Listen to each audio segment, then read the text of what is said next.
Okay, alrighty. Uh, Where did we leave off?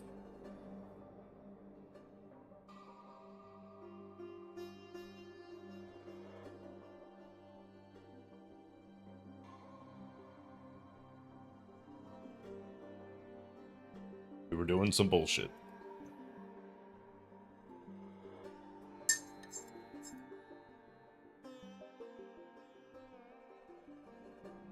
That's what we were doing.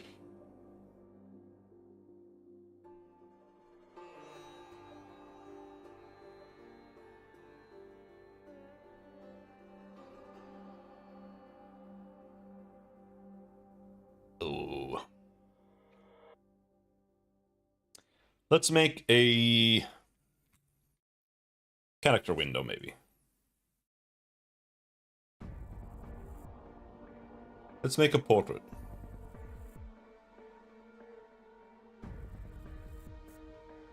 And we're only gonna make it with the mouse. Let's make it an actual size that makes any sense.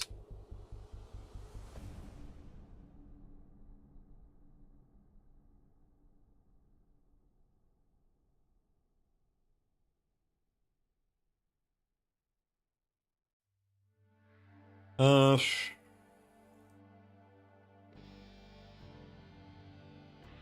this is a good size.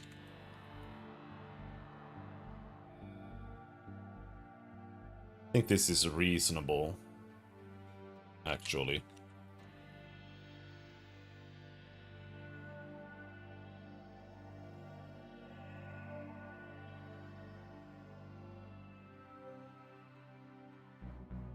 One day, I should actually study anatomy.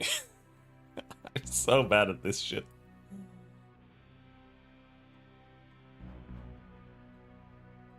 I actually don't know, really. I just have, like, some clue how to make a face.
It's too big. But this doesn't matter. It's a placeholder.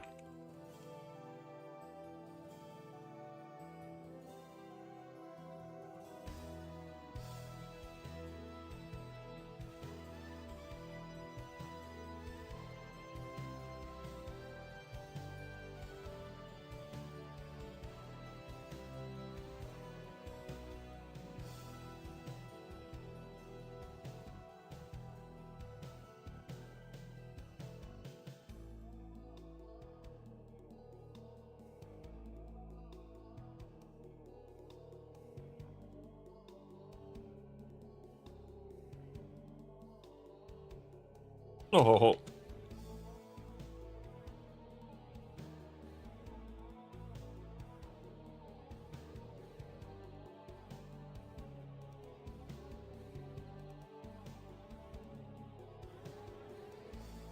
Yeah, I'm just making a placeholder. I'm just gonna try making a menu for the characters. Just putting some bullshit together.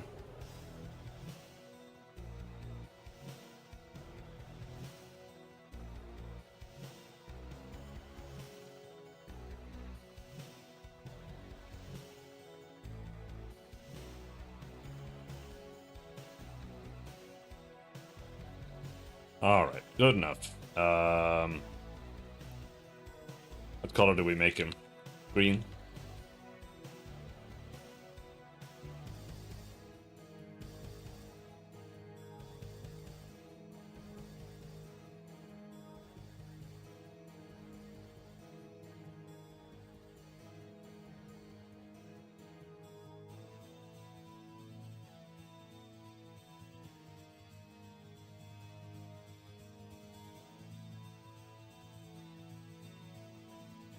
Green. Good enough.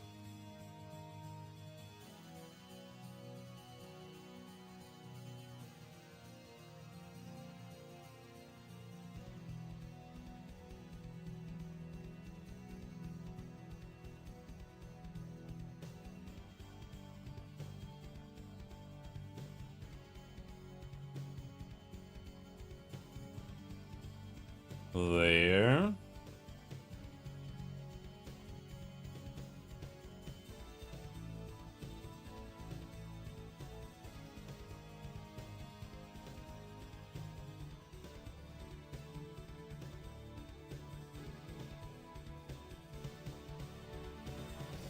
But does it matter where I put it here?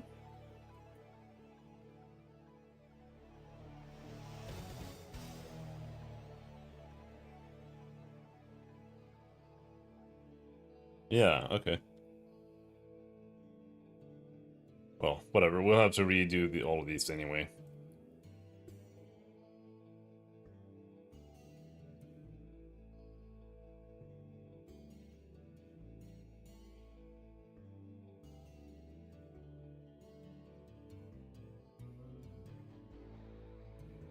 I wonder if the content pipeline thing is gonna be annoying in the long run when you have like actually a lot of content.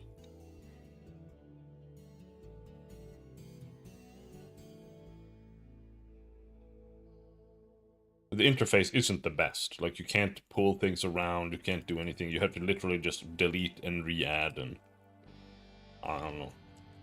It's not good.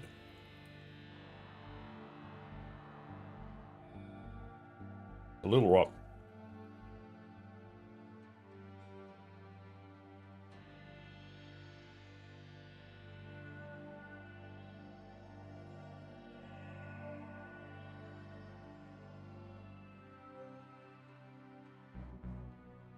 Yeah, that's a MonoGame thing. You click it and it opens up this content pipeline manager. But I think I think the best way to handle it is just to add a folder. Like, you just delete everything, and then you just have like a base folder. Then you just add that folder, and then you just handle it like this normally. Like, I'm too scared to do it now, because it would be like graphics.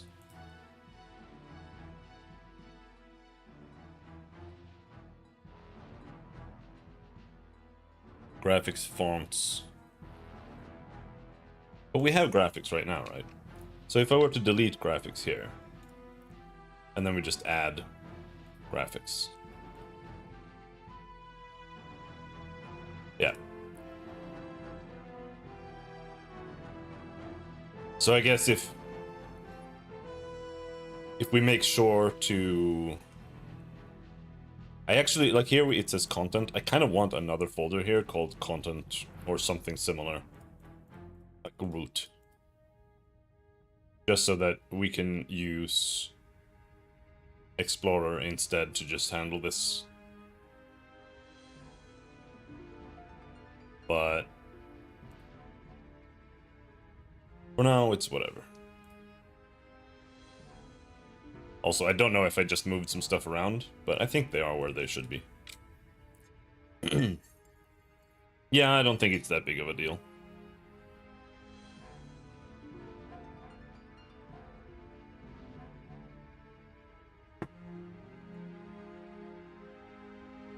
You do have to use it.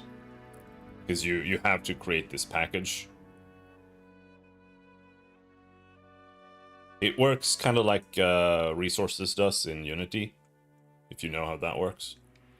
Where it's like a folder that has like a packaged resource file that everything is read from. In fact, it's probably the same approach. Oh.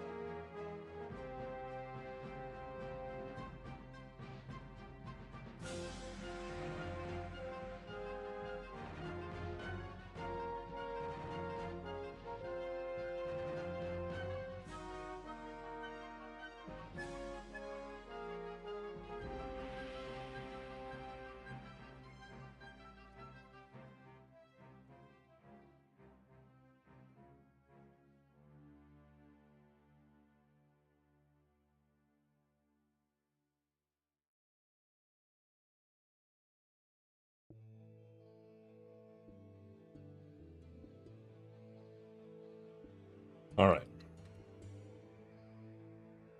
Character window.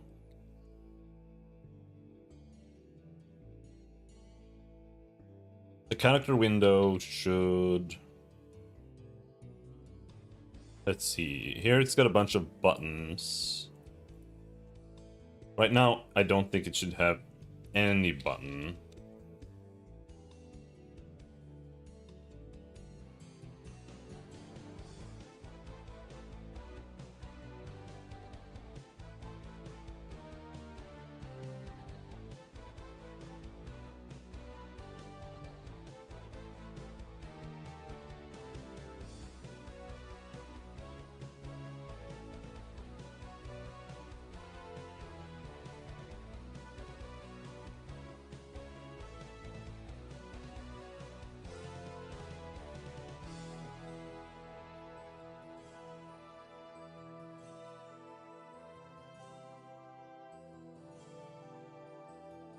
We give this a sprite renderer. That's not how it works.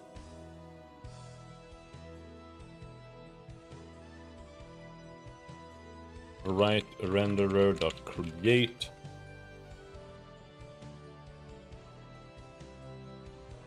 I do think that this is kind of a shitty implementation, but I'm not sure how to do it otherwise.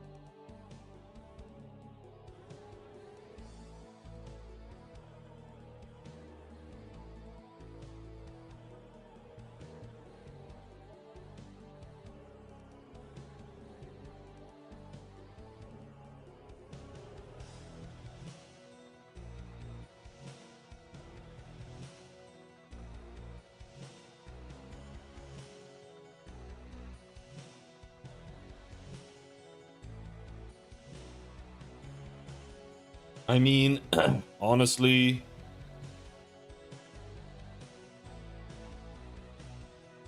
I think I over designed the components.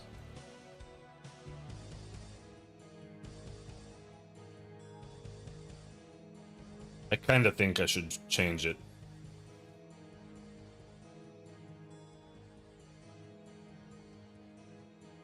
Because I wanted to be able to feed in things to the add component. Like, I wanted the add component to have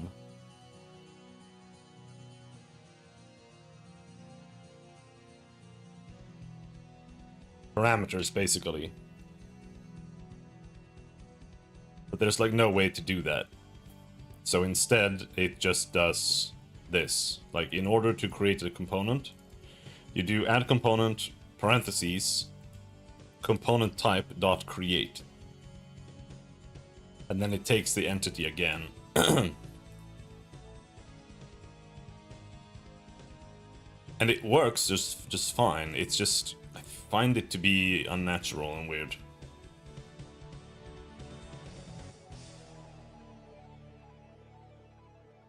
As opposed to it just being like add a component window. And that's it. Because like it saves a line, but I don't really think it's that good.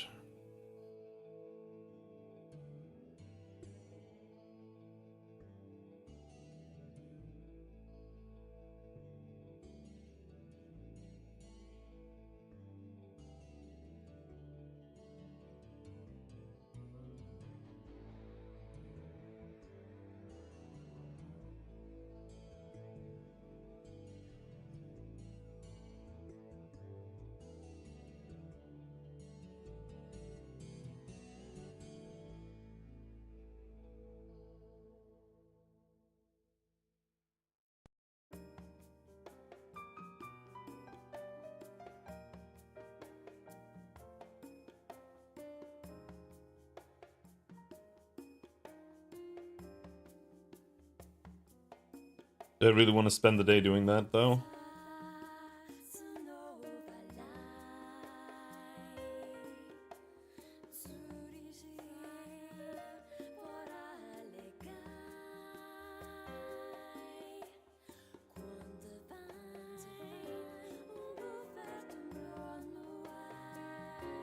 It's better to do it early.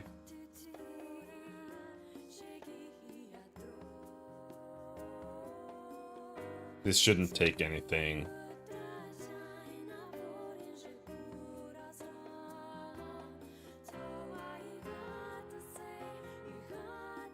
It's this that we want, I think.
Because what I don't really like that much is that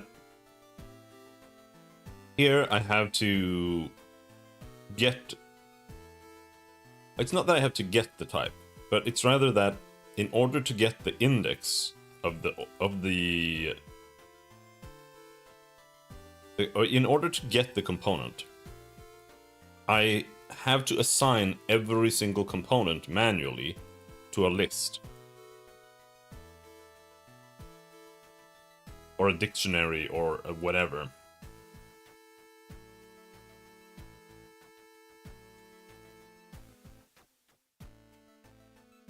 And then each component has to have a unique index. Or a unique ID, rather. And then I'm checking the ID against the IDs of components that the object has in order to see if it has that already. But I guess we could just make a type comparison. I don't know if that's actually any better or worse. In fact, I don't know. What does Claude think?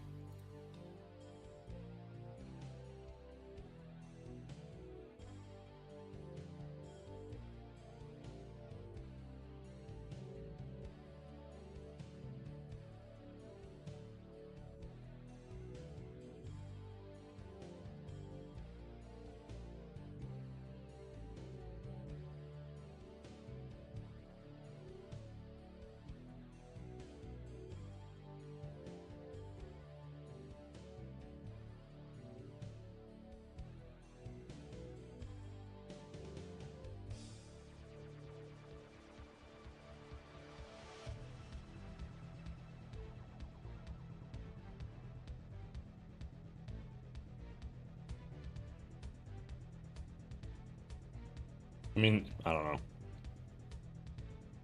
know. Because I'm trying... See, here's where I think I'm being stupid, right? Because the whole reason I'm doing this is to, like, avoid...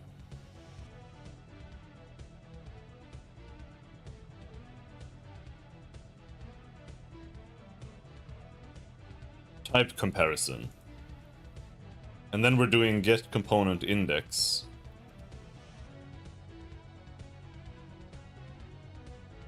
And we're trying to get the value of type of T from this dictionary that uses type as a key, which means we're doing type comparison here anyway. Right? So I think I've over-designed this a lot.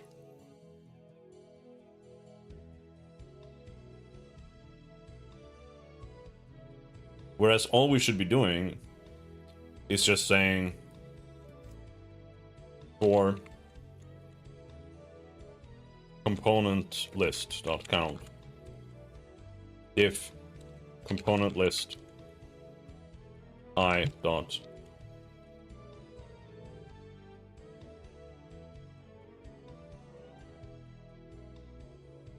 get type equals T type of, then we return component list as T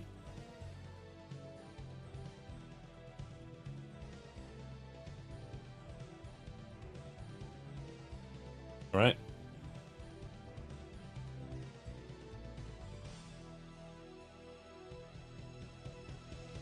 Because the reality is, the get component should be patched as much as possible. So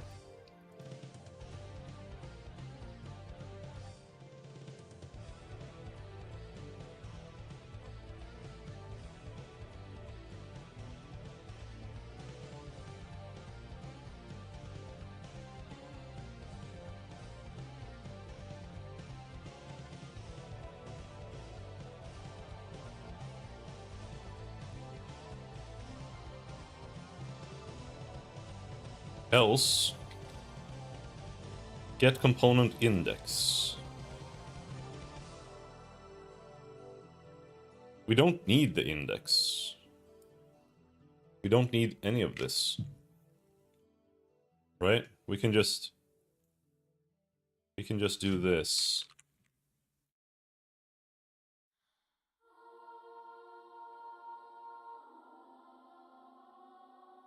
Component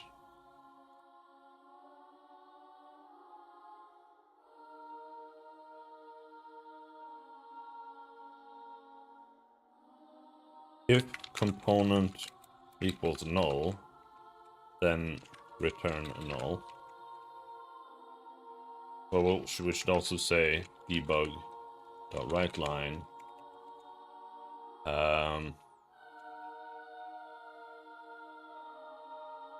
Oh yeah, we need to add on entities. There are entities.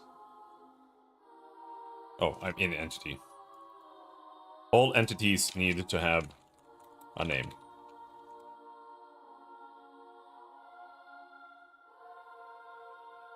Get set, I guess. I don't know. I don't know. I don't think it matters, right? I don't really know what the point of the get set is. Because I feel like that's just like a normal variable. You know.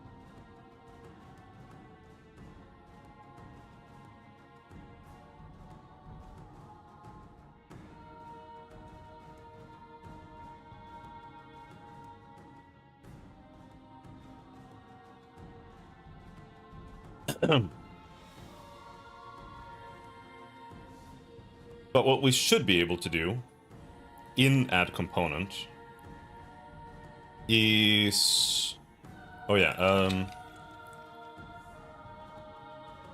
failed error, failed to add component of type of p dot toString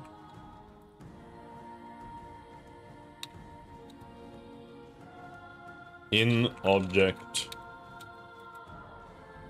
name.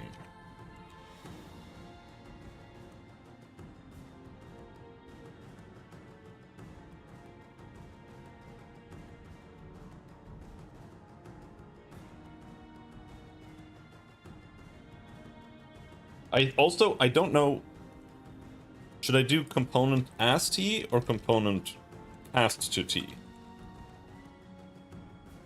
I think both should be the same, but they're also like not actually the same. There's like some slight differences, I think, between the two.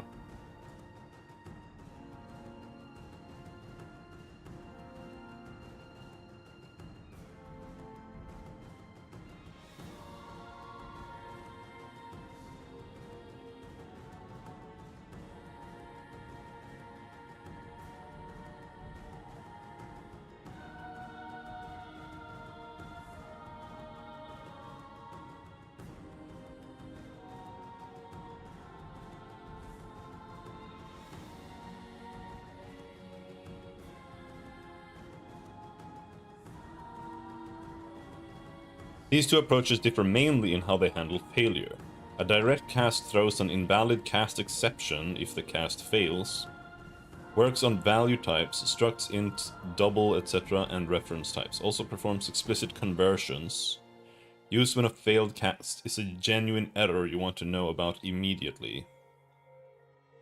As T returns null if the cast fails, never throws. Only works on reference types and nullable types. Can't use with int, struct, etc. No explicit conversions, it's purely a type check. Used when failure is a normal/expected case you want to handle gracefully. Okay. Yeah, you're right. Okay.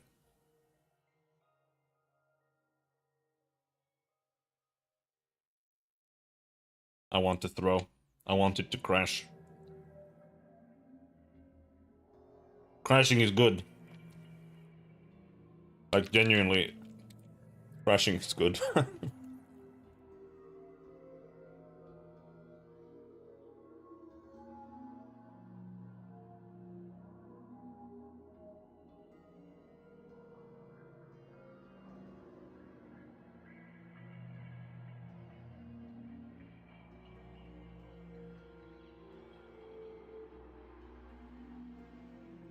um...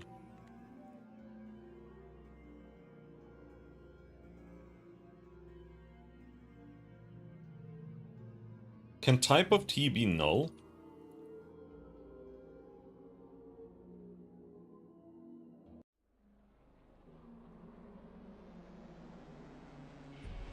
Oh yeah, it should be object name plus, and then we'll add a parenthesis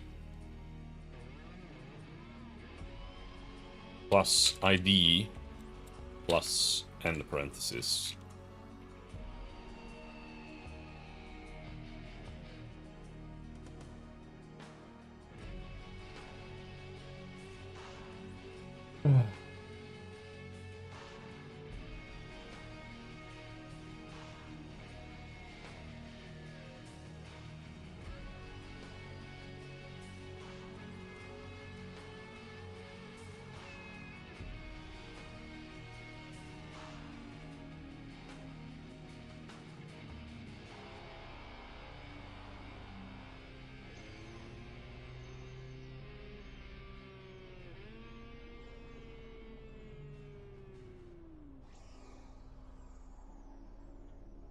Yeah, I think we'll just do this.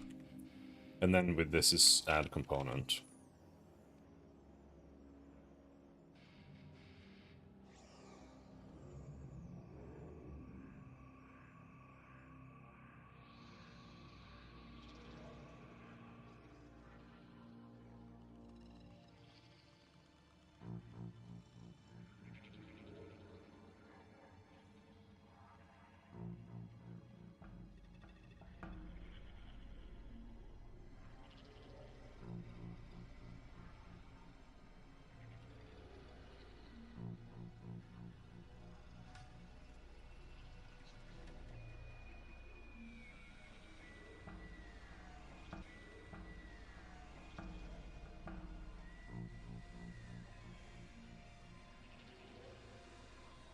We're setting component's base entity. We're also going to set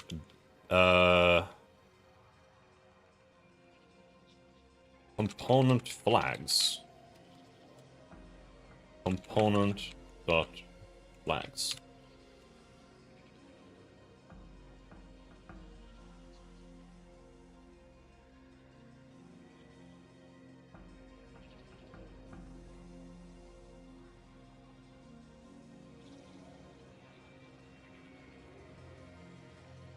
And then we need to remake every single component.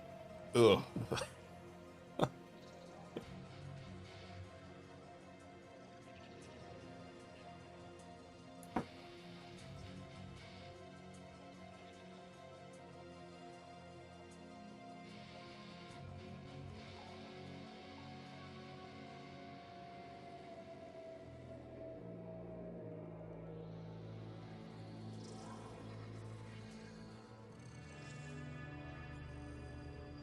Oh yeah, let's do that.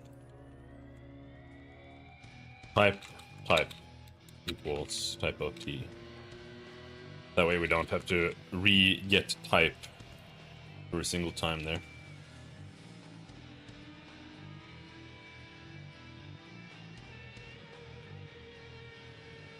Now, we could also actually make this a dictionary.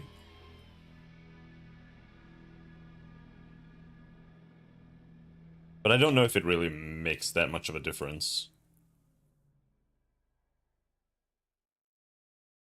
Like, should the component list be a dictionary that just takes like the type and then contains the component that way? Or is that just overthinking it? Because like, at the end of the day, how many components will an entity have? Like 4, 3, 2. So I think, yeah, I think it's unnecessary.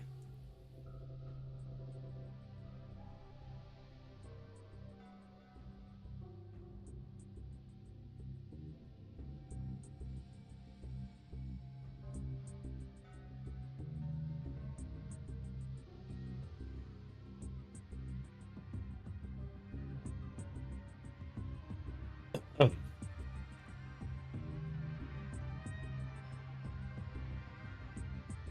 Now,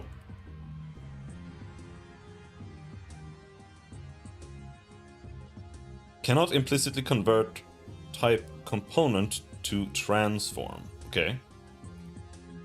So what am I doing wrong now?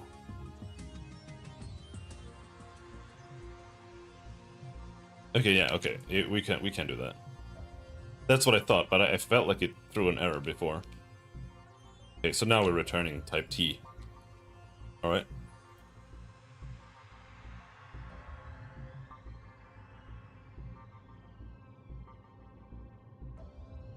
And then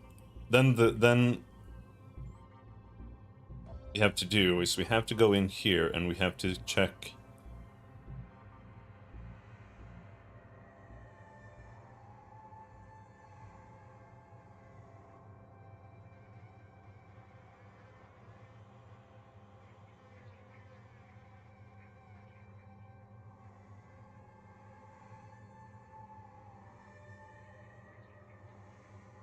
I don't even remember doing this. What the fuck is iData read write?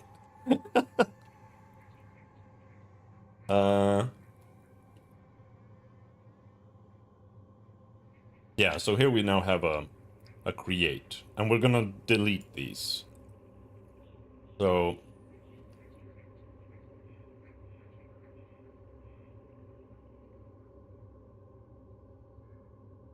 that's it, really. And in fact,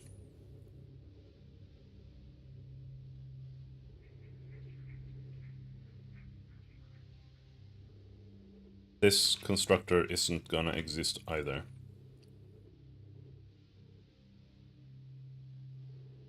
Component is not gonna take an entity.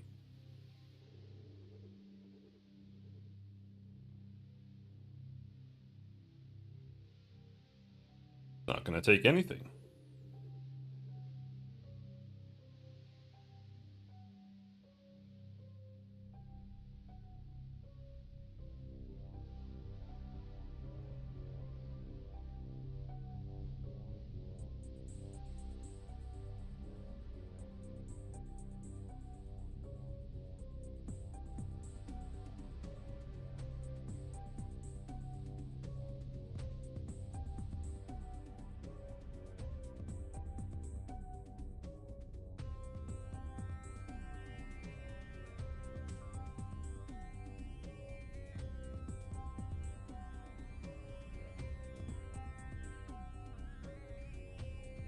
There, and then here now we're gonna have to just have another thing that says window dot initialize, I suppose.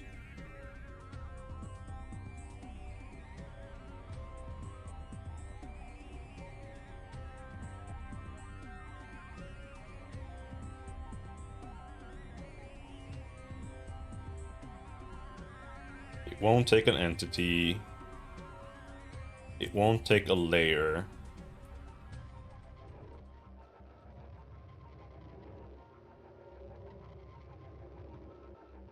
It'll take these things.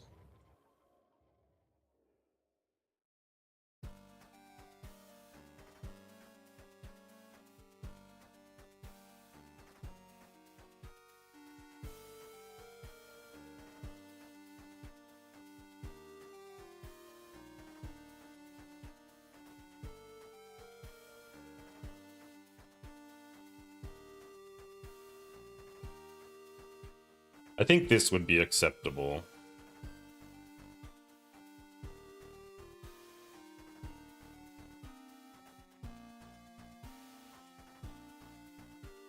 That it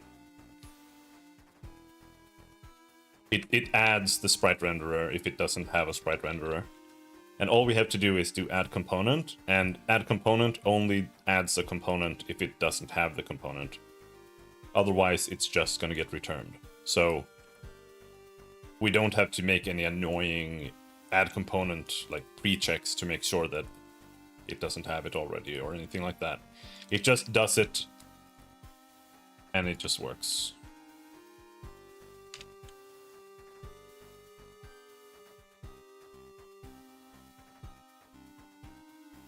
This takes nothing.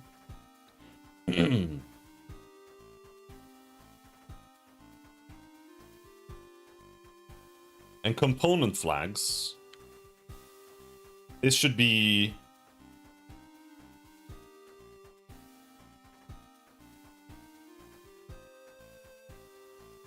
public static component flags.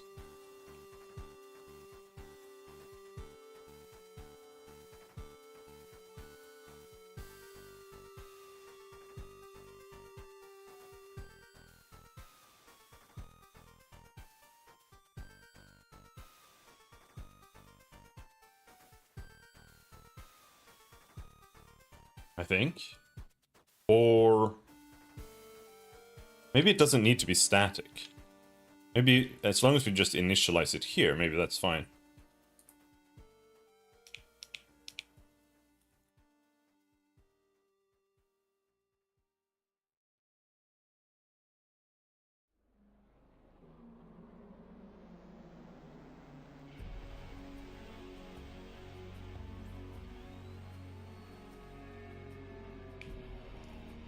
And then here we do new.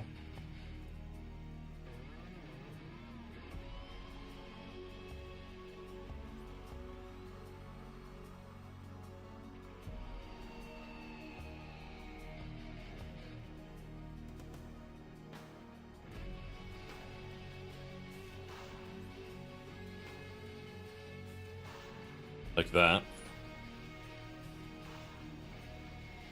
That way we have this that can, and this can be used in the constructor. Well, not in the constructor, but when in the add component, it can be done.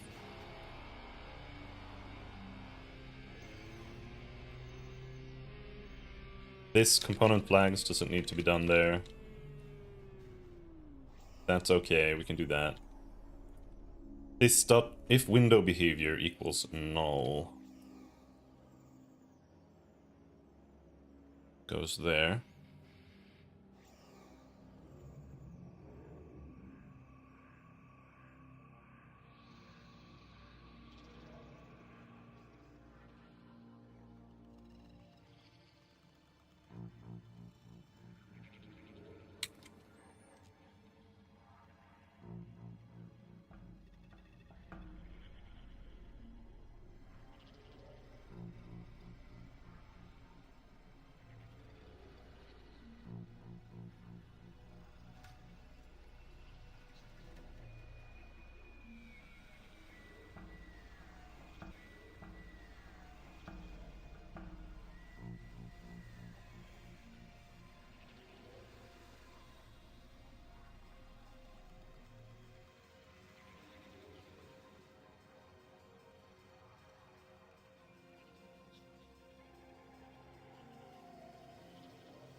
Something like that.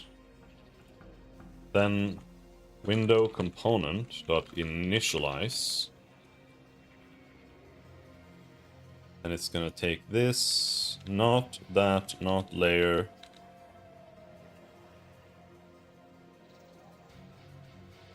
But it will take those things there.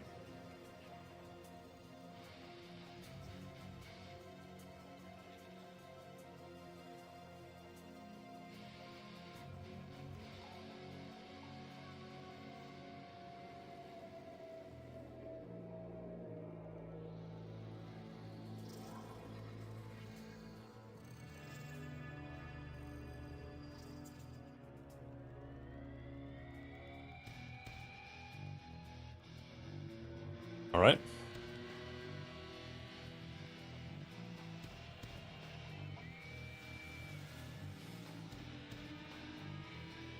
Sprite renderer. That one is fast. Just delete that. I'm gonna comment it in case I change my mind again. But I do think that this is how it should be. Component flags shouldn't be done here. Let's see. Public new component flags. Component flags equals draw.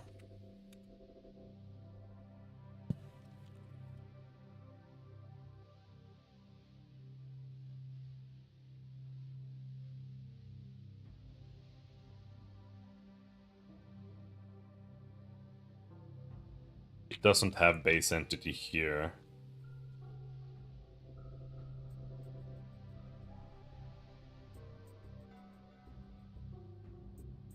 Actually, no, it can take base entity. Let me see here. Yeah, it can take entity, and it should take entity.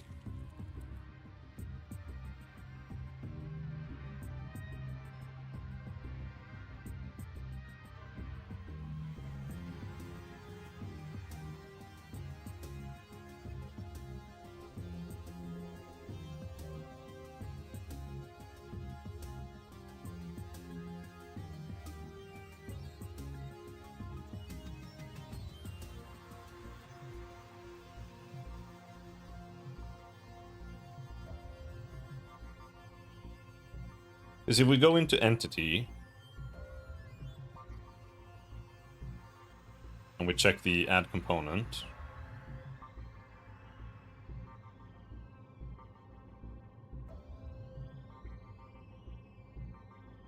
it creates the component here.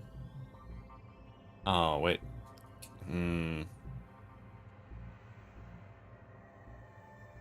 Can the create instance not... No, the create instance has to be able to take parameters, right? And if so, we can just pass in the entity there always as like the only... Because it has to be able to take some, like a param array. But I'll be right back.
Oh!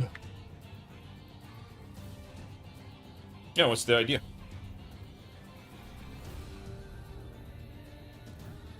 What's the idea? If thing is T.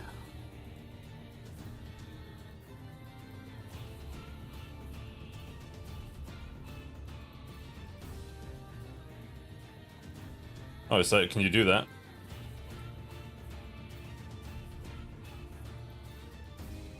Like that?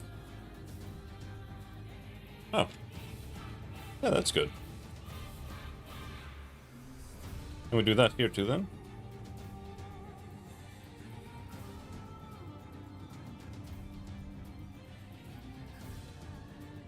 Yeah, that's great.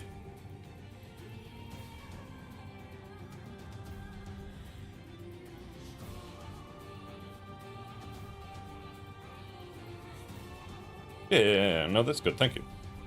Yeah, I don't really do stuff like this that much, so I don't really know exactly what exists. So, you know, I definitely appreciate that. It means that if you send an interface or base type, it'll return true also. Type of only returns if it's the exact same type.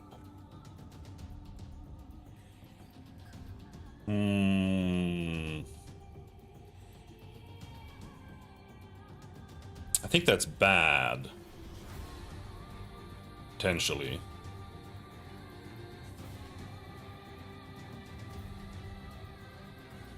Yeah, I don't think that actually works then.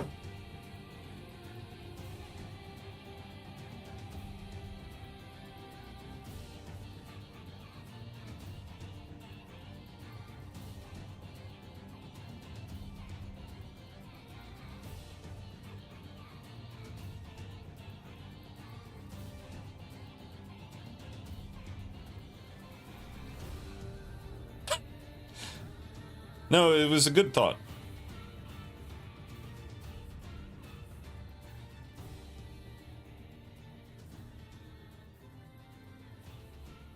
You can also skip the case and do this.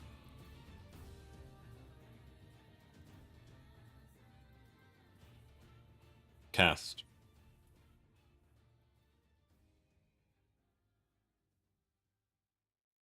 If is T component.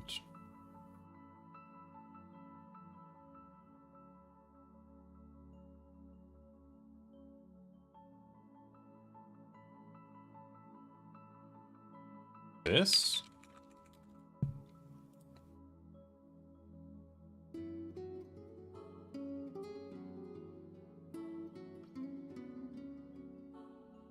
But that like assigns to that?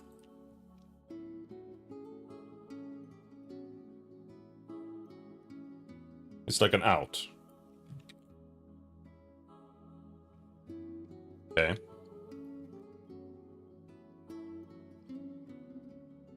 So is the only variant of this? Because I like the structure of this, but I do think I need the strictness that I had before.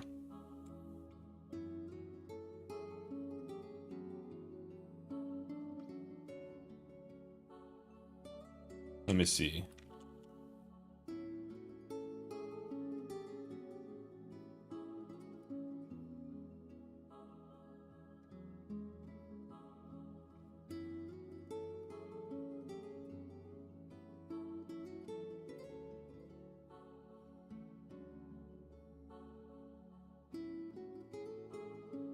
Let us ask.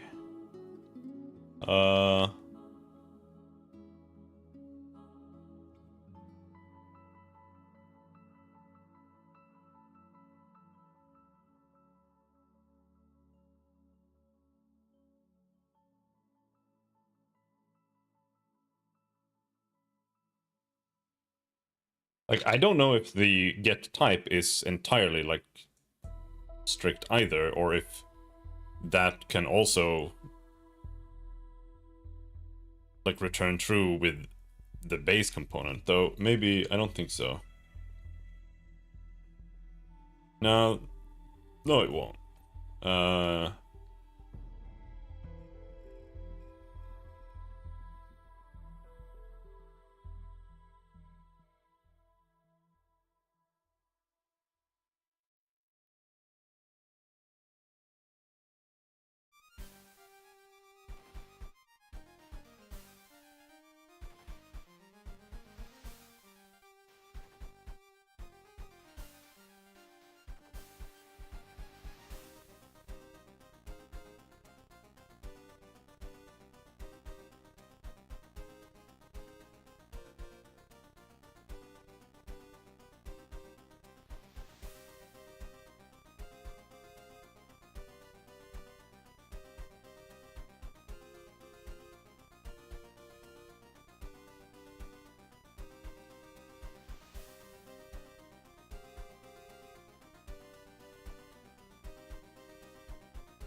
apparently there's one called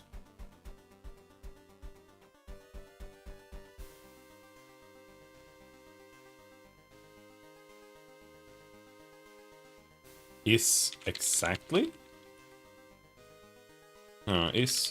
No. What?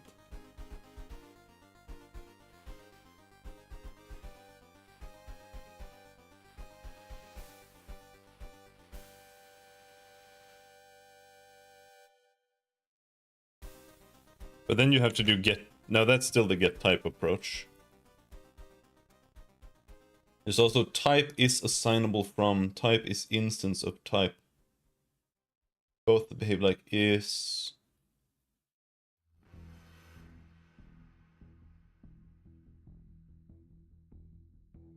Hmm.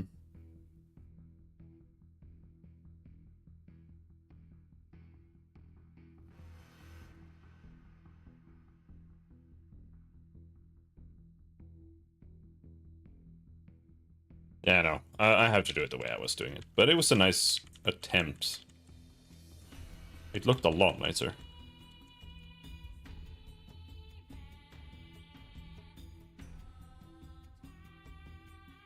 There. Because it needs to check for the specific component. And return that. Because otherwise, if I start implementing any interfaces or anything, then it'll just return whatever it wants.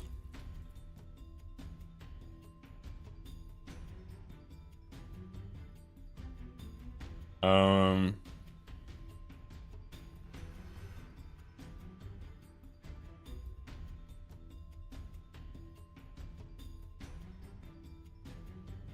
So...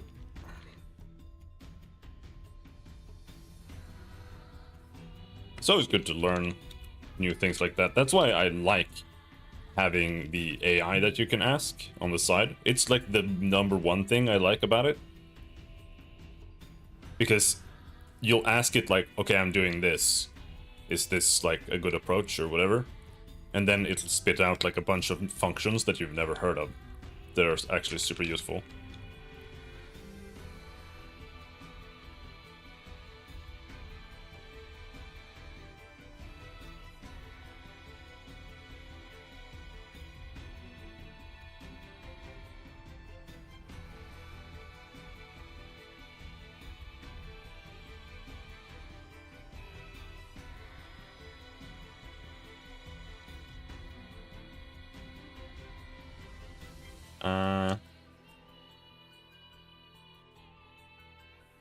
Why is this private?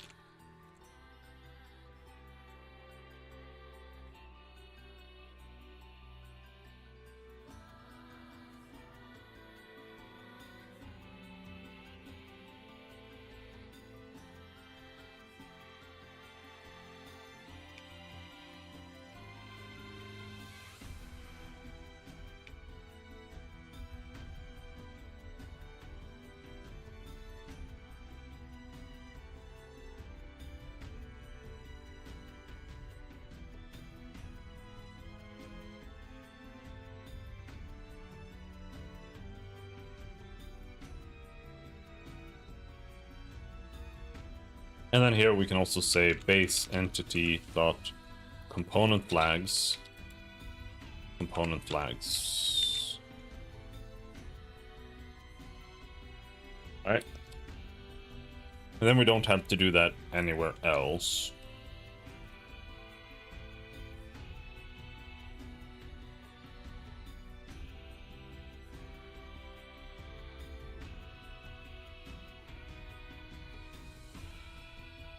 And we don't have to do it here.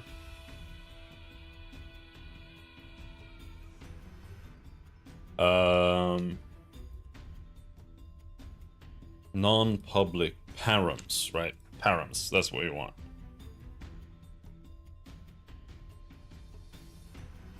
I don't I don't know why does it look like that?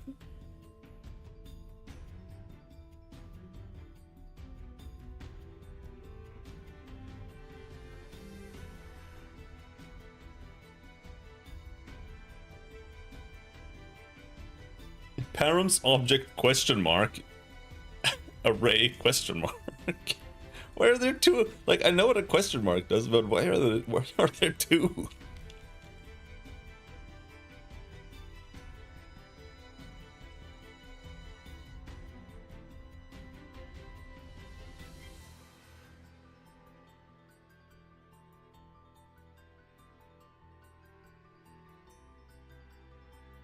Actually, I don't know how to type this. I have to ask.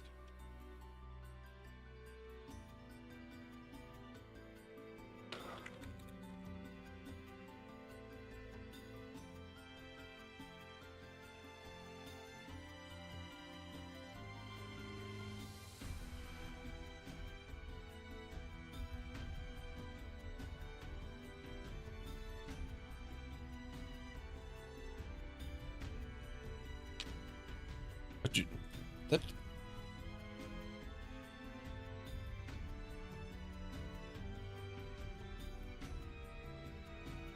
You don't even have to do anything. You just type this. That's easy. And it just takes the arg that way. It's just weird because it's like it's not contained within like an array. You just type it out and it's like it has infinite overloads. That's what's weird. But whatever.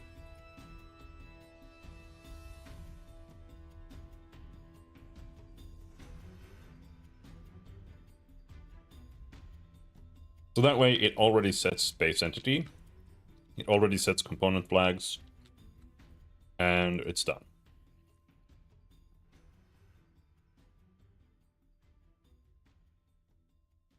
That way, every component will always have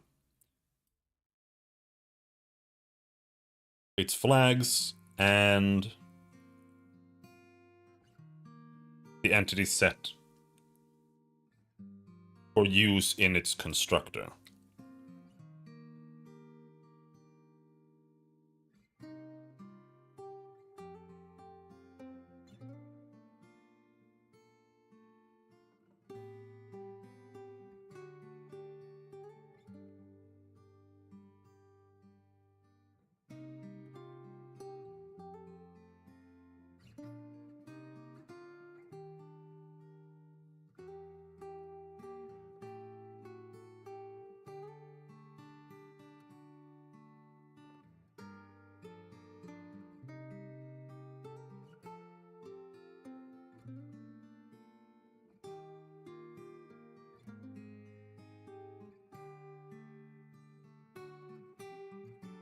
Maybe we can add this. Add entity to render list. I mean, whatever. Because I could put this in the base component as well. Maybe I should. Like, maybe I actually should.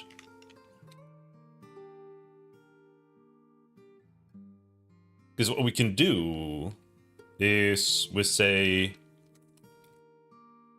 if component flags dot Has flag. Oh, you can do that. If it has flag, draw. I didn't know that was a thing.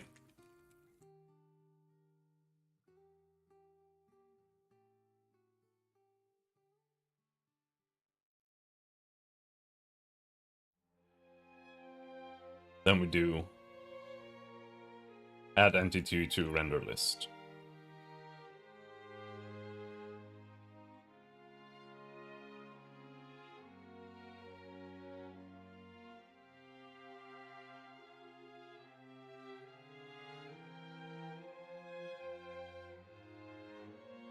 And it already has a check to see that we don't add it twice.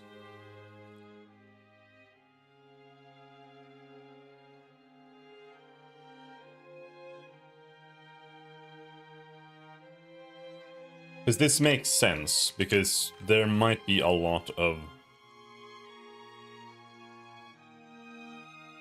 mouse input.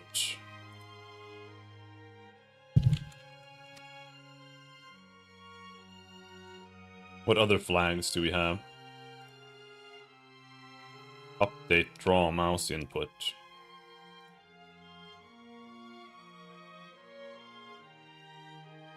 Yeah, these are the only lists that it needs to be added to.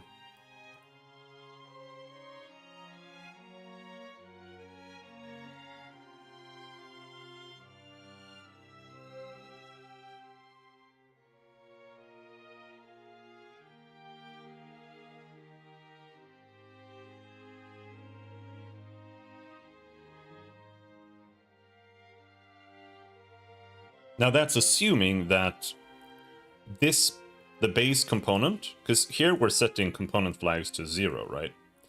And that's assuming that the base constructor runs after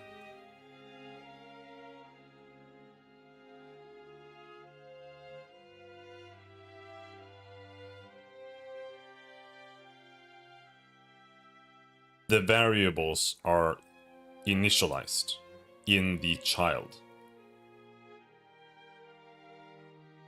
And I'm not so sure that that's the case.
This is a complicated question.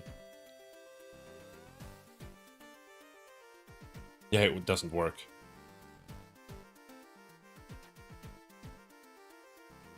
Okay. Oh, okay, new...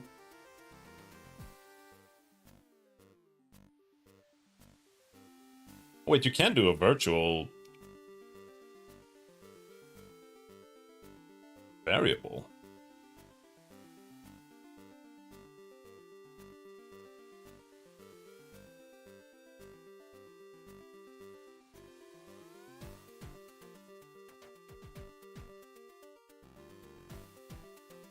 Oh.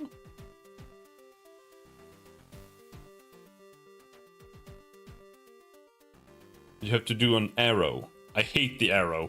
I don't know what the arrow means.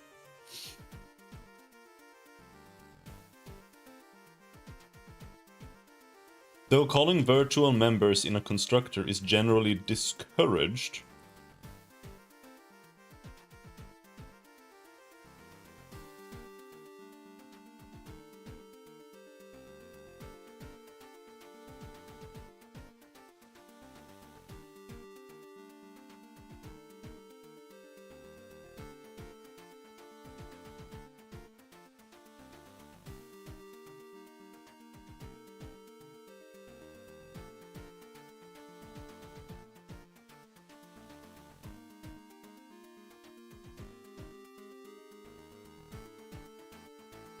but if it is overridden in the child class,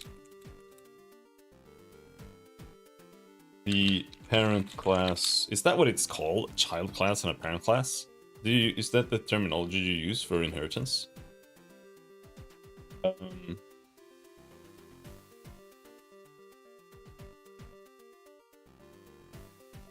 It is? Yeah.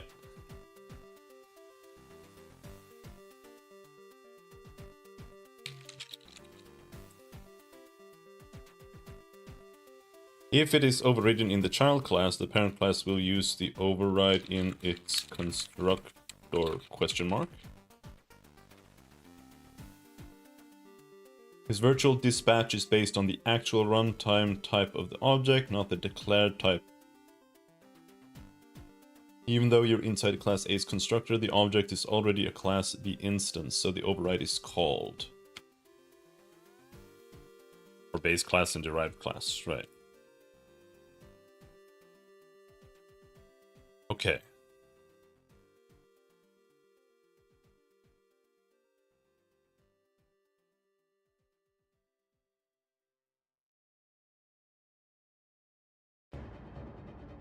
So what is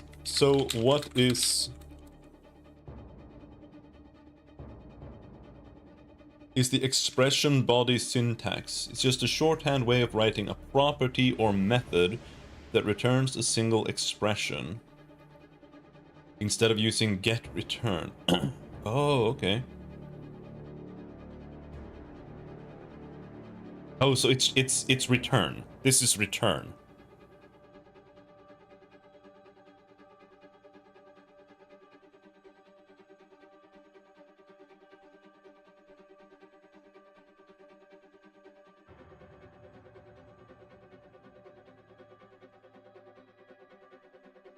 Okay, so that means that this isn't actually a variable anymore. This is a function now.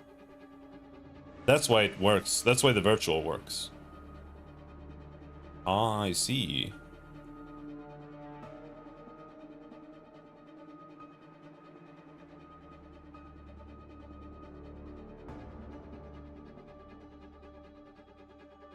But maybe there's no difference under the hood, really, like... Oh, I think there is, but I don't know.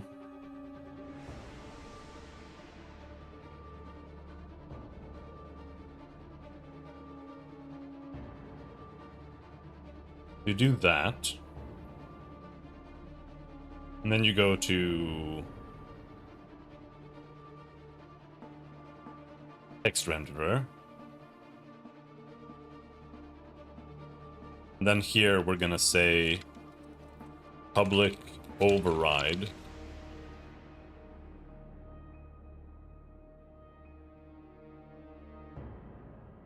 component flags.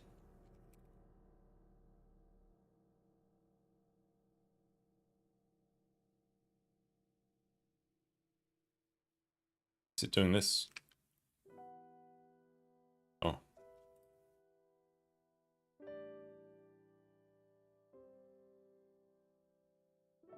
Draw.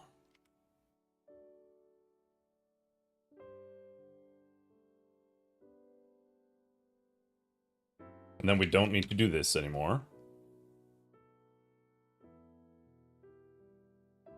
Sprite renderer.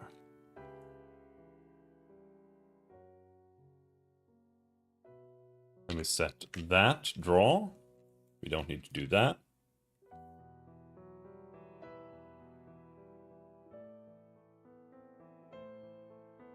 Button.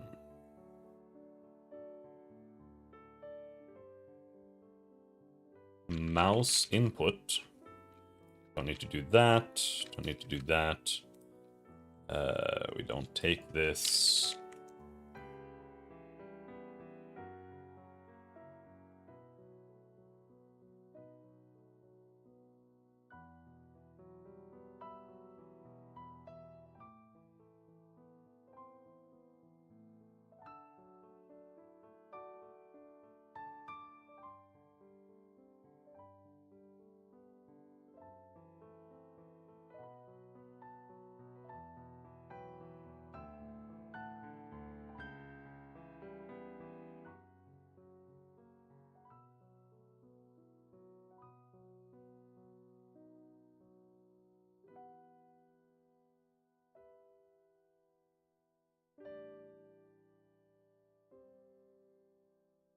Wait a second.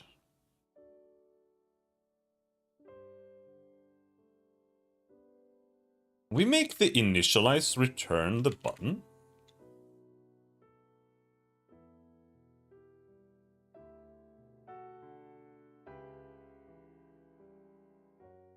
Oh, that works!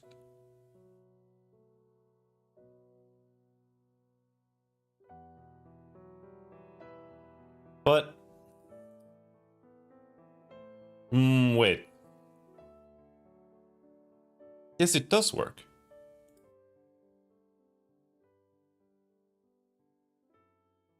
Because then we can do...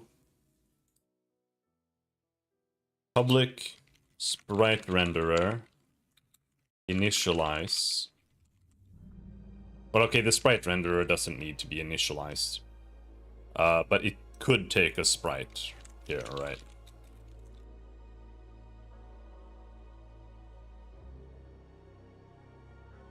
It could take everything, in fact. Mirror, color, color equals white, and mirror, bool mirror equals false.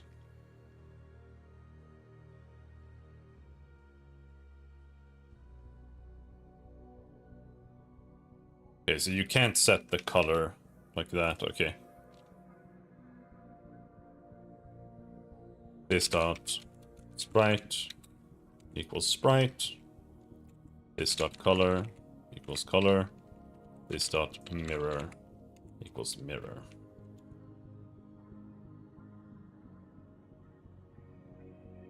Return this.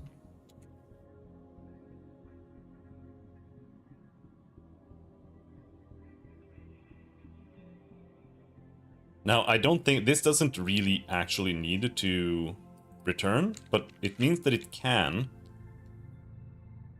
And what that means is that we can write it like, when we do add component here, we can just do dot initialize here.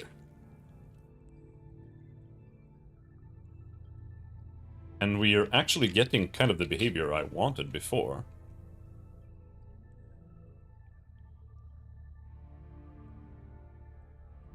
And we can just put it all on one line.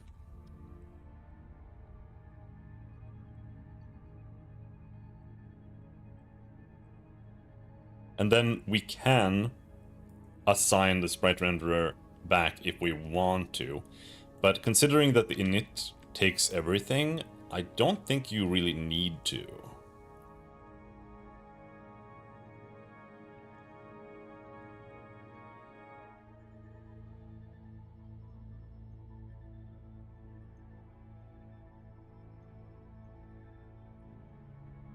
But you can. Like here, for example. Here, for the text renderer, I just want to add more text elements here. And that's not really something I feel like you want to do through an initialize. But I think you still could.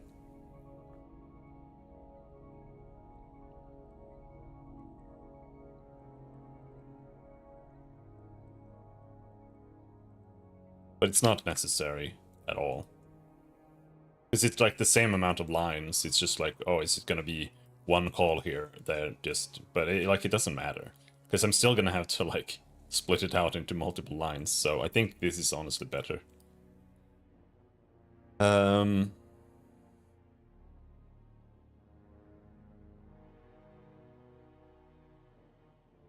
Window component.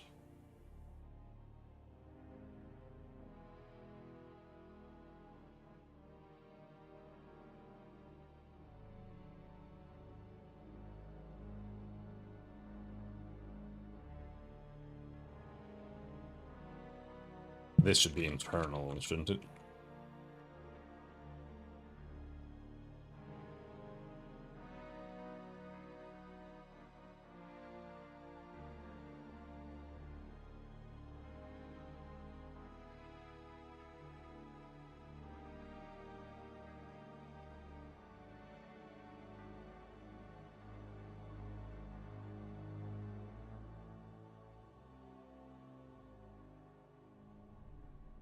And then this, set this as a window.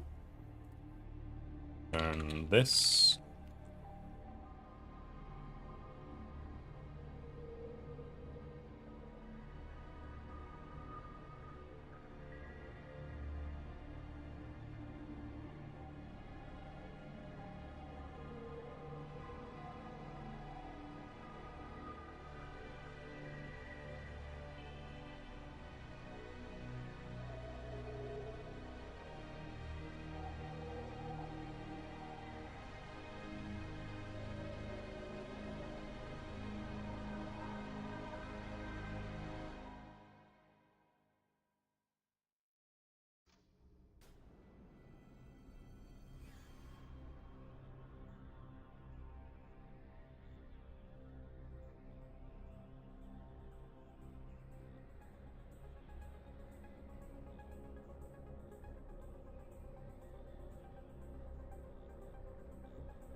All right. More components. Hex info window.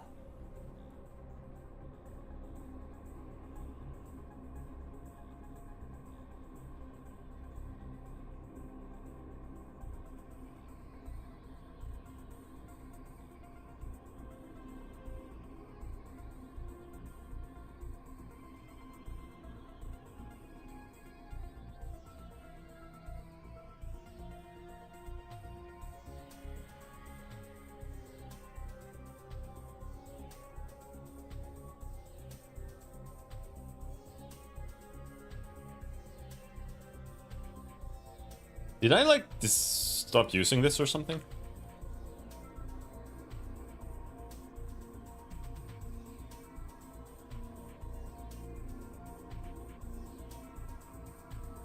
Yeah. I think I should just delete this then.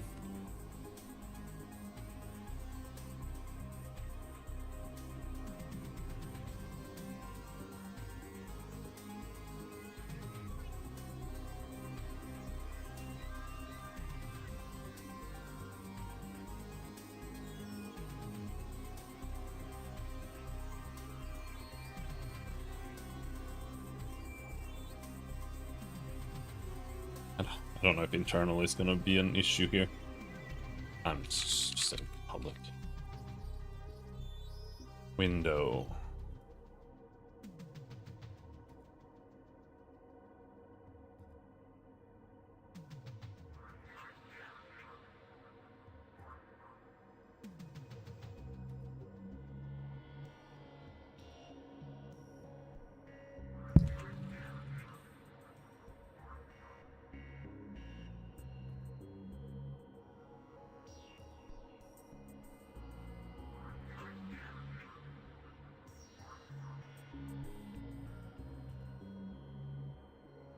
Like that. Why am I setting is movable to true and then to false?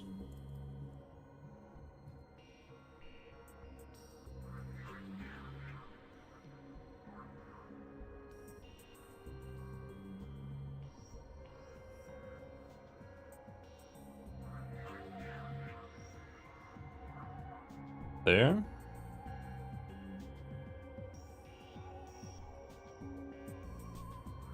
Add component window dot initialize.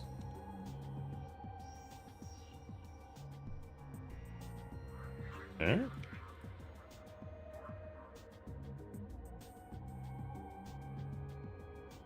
Is movable false.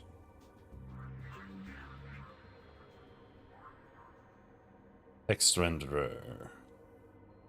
Add component text renderer. Yeah, I feel like this is much better. The whole, like, static create thing was kind of bullshit. Add component button dot initialize.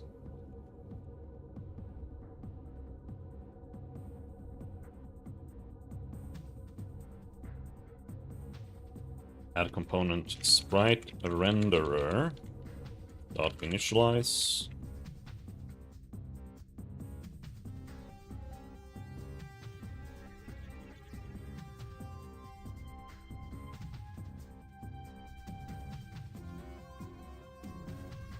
White. Color dot white.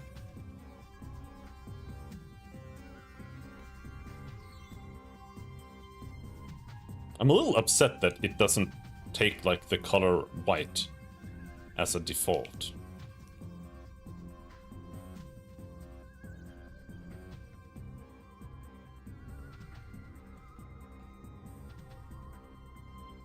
Or do I have to set it like this? New color.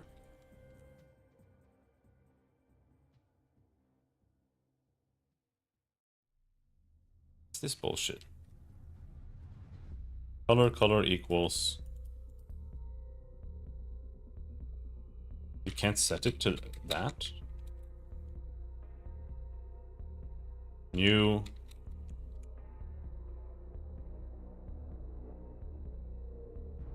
New color. 1111.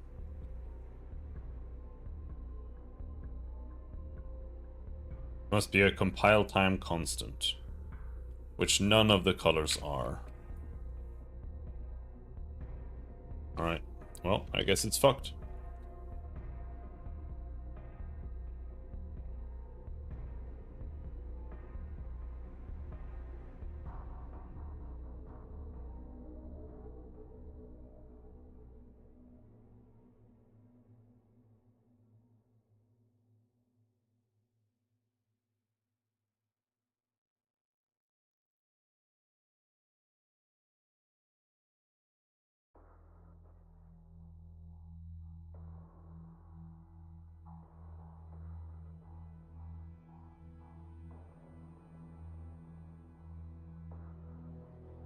The classic workaround is to use null as the default and then assign inside the method. I mean, I guess we can do that.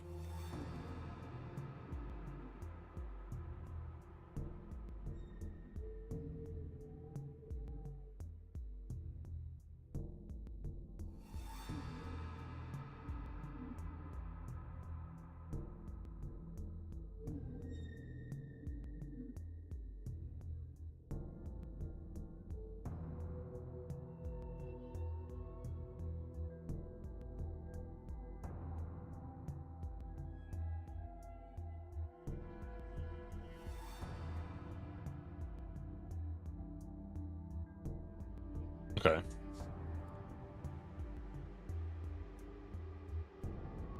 Sure, that works.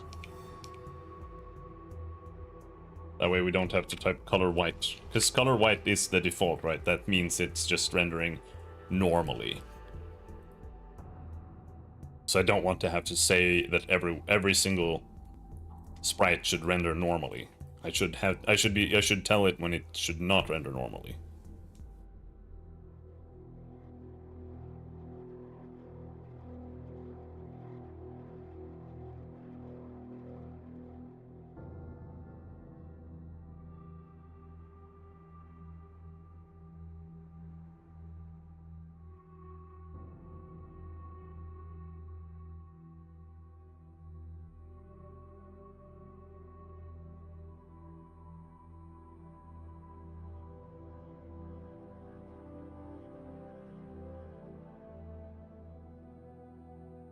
Okay, so a button should also take a button behavior. Behavior equals null. This dot behavior equals behavior.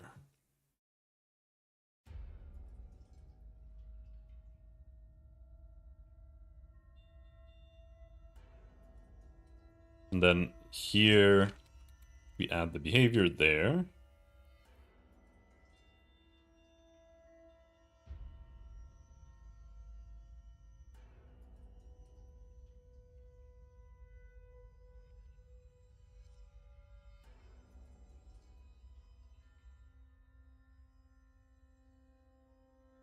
It takes a base button.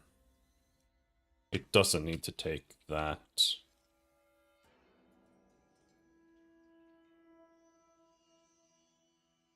It also doesn't need to take a base entity.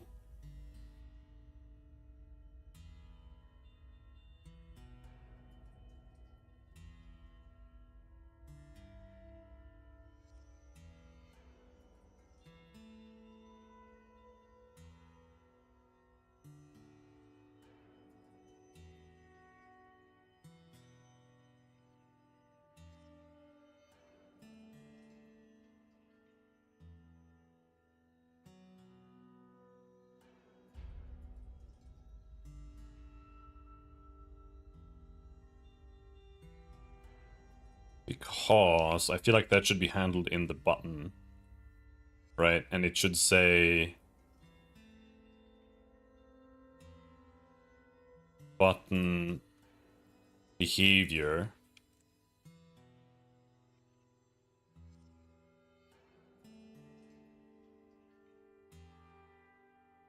Actually, no.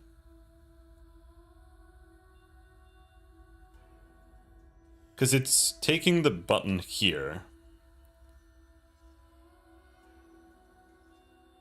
I just...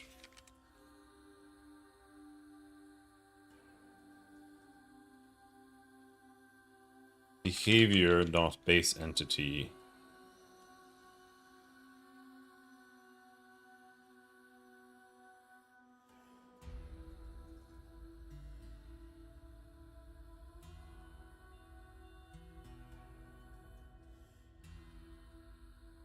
And then I also think we should have a... no. Let's make a public void set behavior. Button behavior. Oh, but button behavior. This dot behavior equals behavior. And then behavior dot base button equals this behavior dot base entity equals base entity.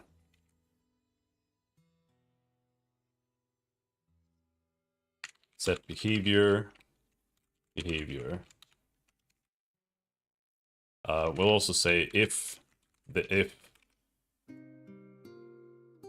behavior equals null,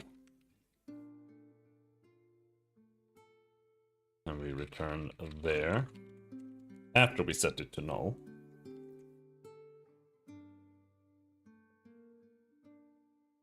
Because that way I don't need to add, like I don't want to have to input this in the constructor. Because it's just like, if we're adding it to a certain button, that should just... it should just, I shouldn't have to type that in. It should just be added automatically.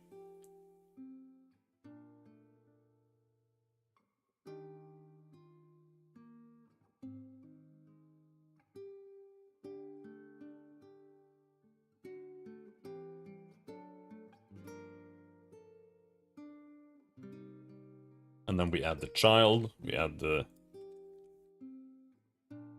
set the position of the button entity,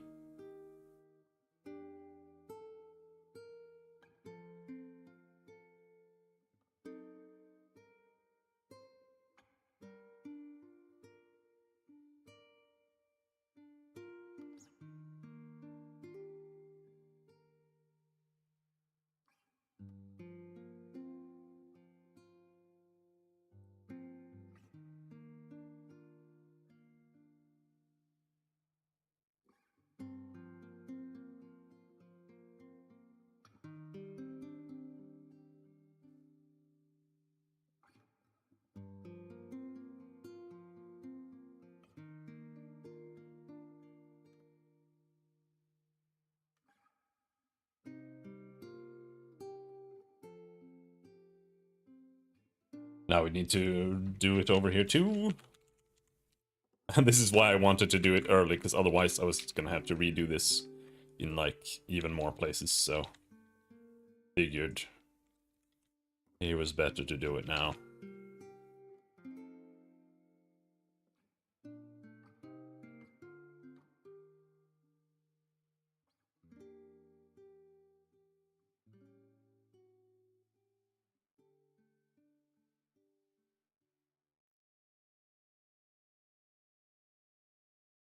The whole initialize thing was just an accident, but I think that's good. I like that a lot.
No.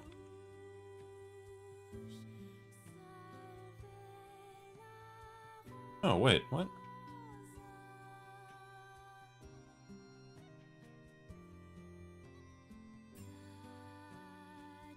Yeah, I need to fix this class.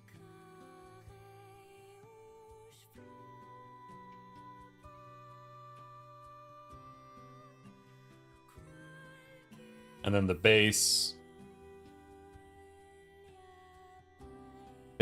button behavior.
Text renderer data. Let's also use the null method here.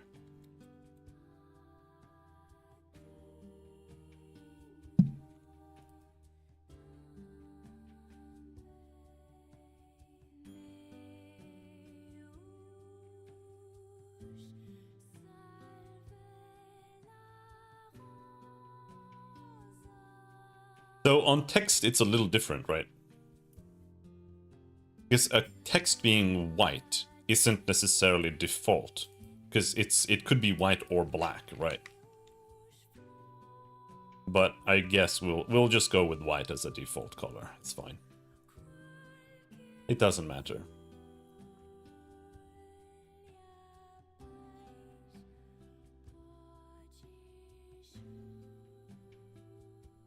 Okay. Is it broken?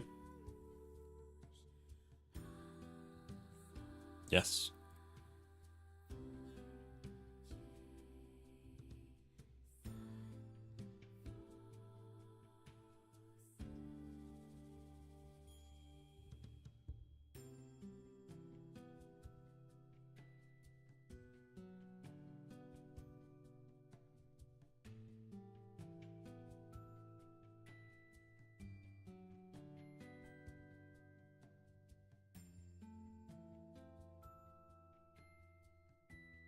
Unhandled exception. Add component.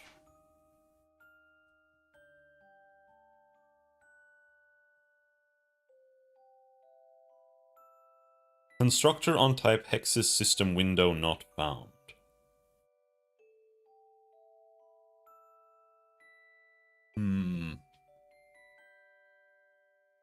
I need to pee. Window. It's because I set it as internal.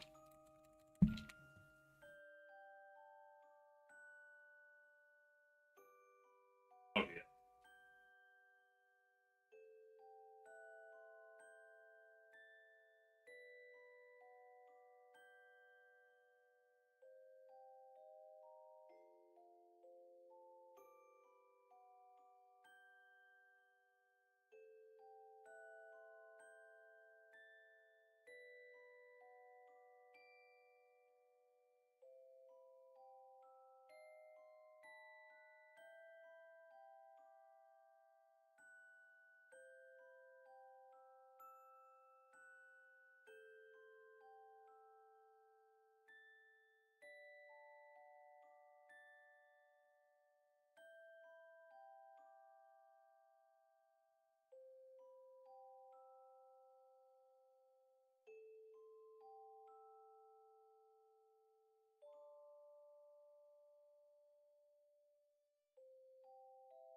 Window randomly appears.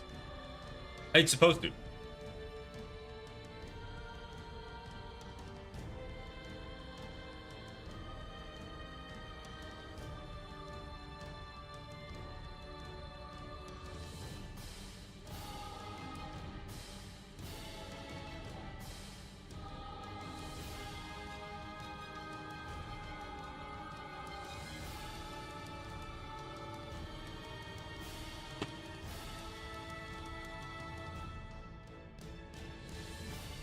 It's the event window. I set it to trigger with like a 50% chance every time a day passes. In the top right, you have a date. And if I click a button here, it's gonna start progressing the time again. Well, except for the crash, of course.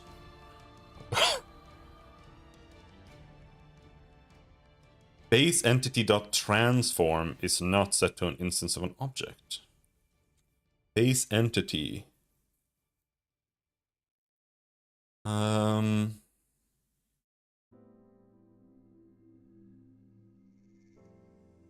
This is button behavior.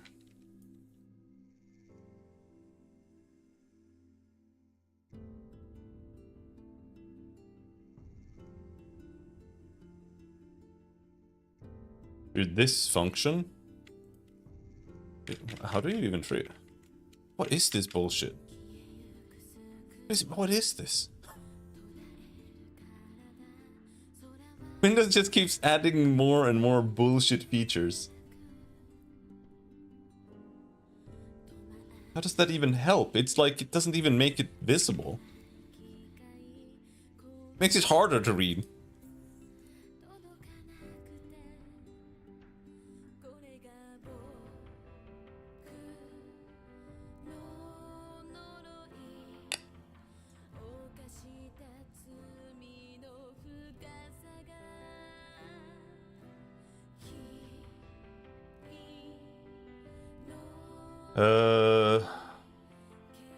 What's what?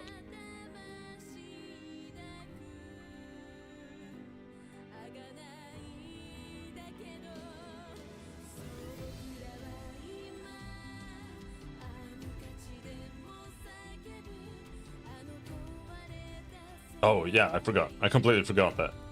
Yeah, if you mash control twice, it does this. Actually, it might be Power Toys. Yeah, it's Power Toys. Okay.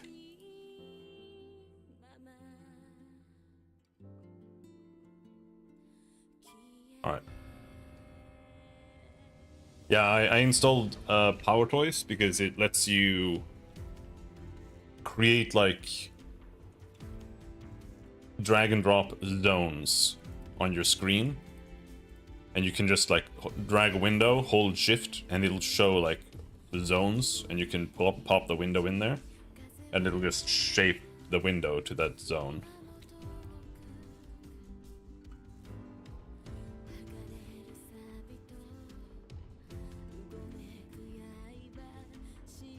Why does it say Power Toys Preview?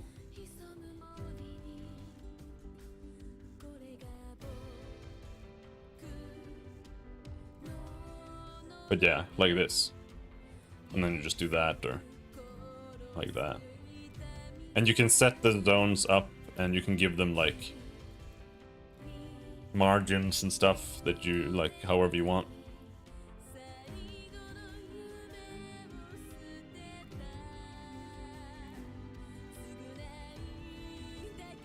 But you also have to run a program in the background called Power Toys. And it has like 3 tray icons.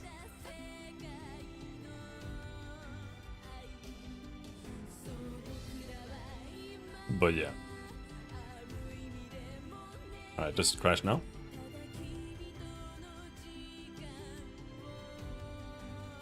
No.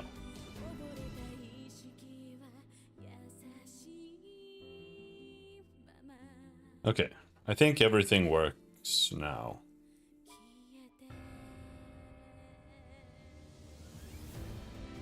Whew. All right. Prefabs, character window.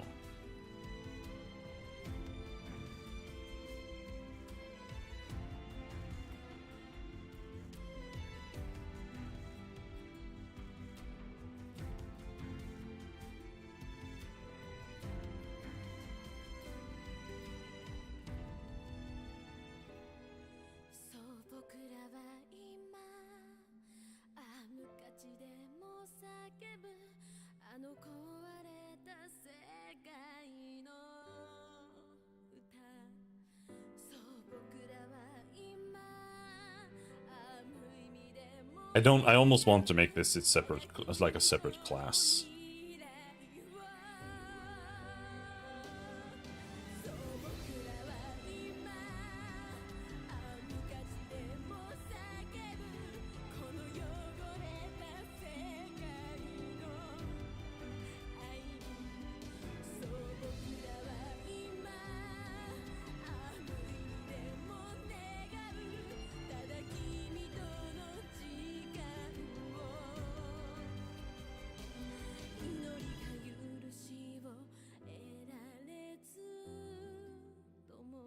This should be equals.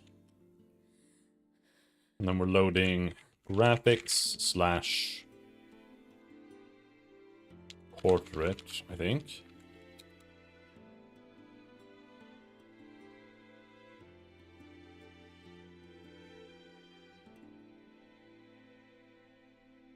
Yeah.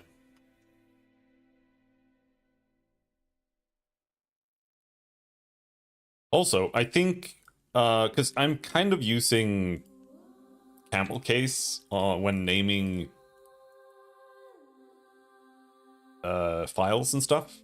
I think I'm gonna start naming every file lowercase only. Because I read that if you're on Windows and you do this, for example, graphics/tilesheets/button.bg,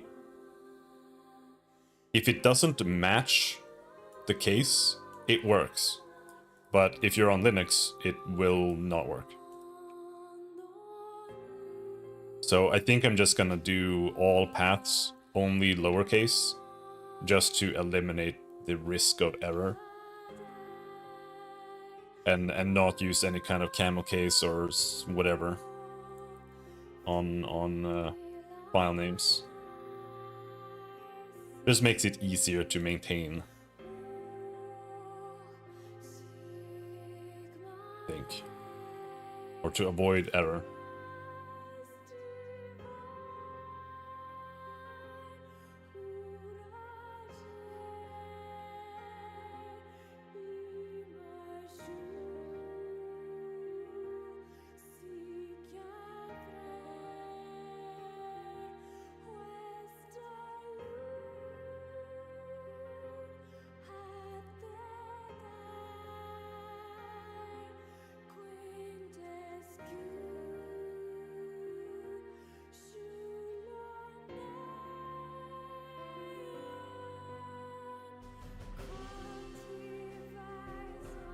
And then this is globals.main.portrait sprite.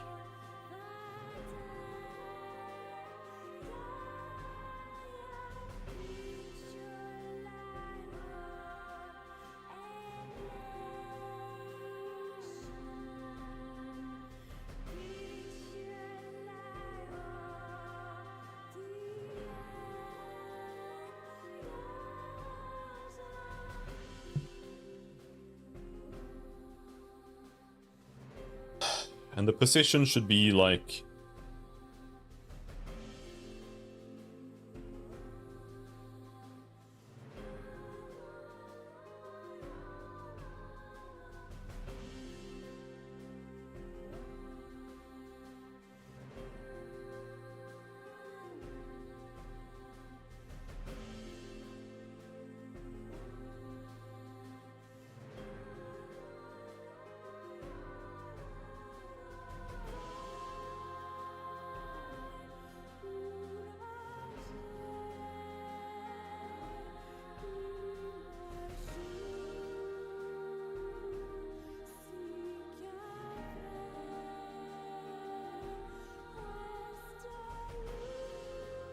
and then we need a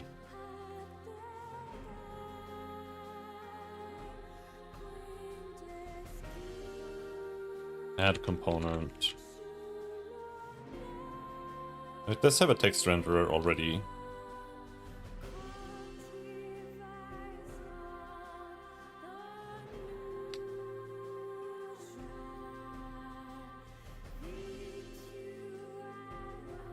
Now this one is gonna be a little bit annoying.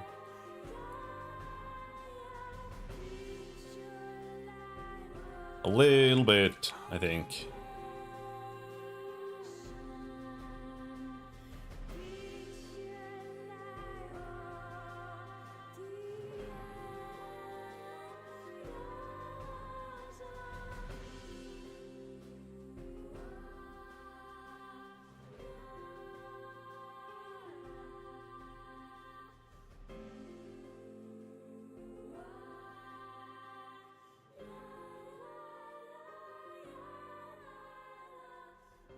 And the reason for that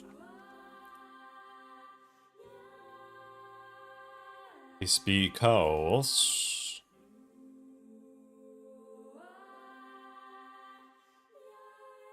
We need one for everything here.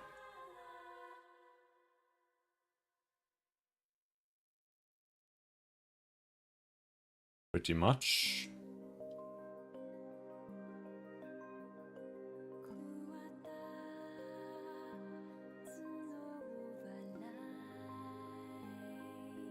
Let's try to format this.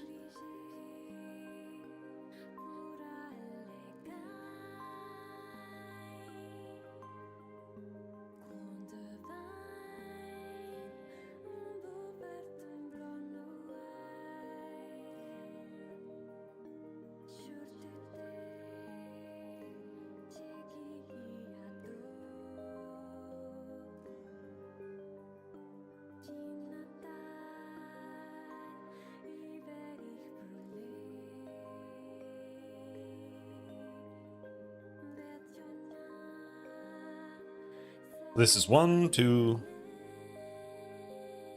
Say. Is it 21?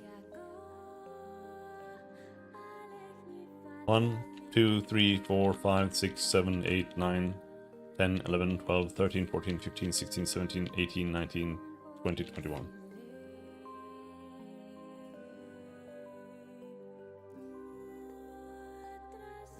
Thank you for the auto formatting. That doesn't help me at all. So cool.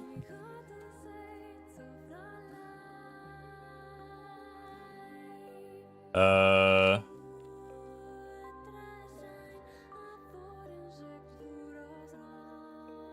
wish.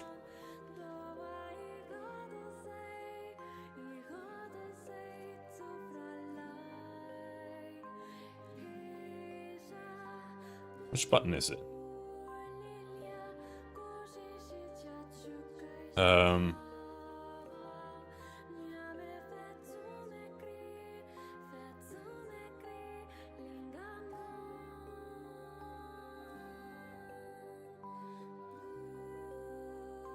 There, manage extensions.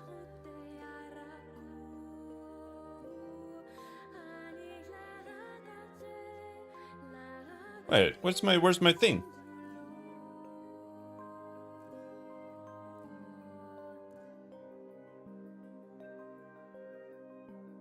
Well, I guess I don't have that here. Okay, well, whatever. I had an extension that let me format stuff like this automatically.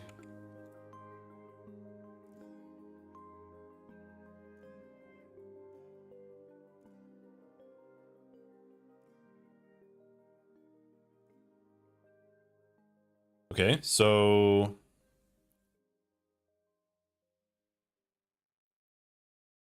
let's put this in the middle-ish, 250.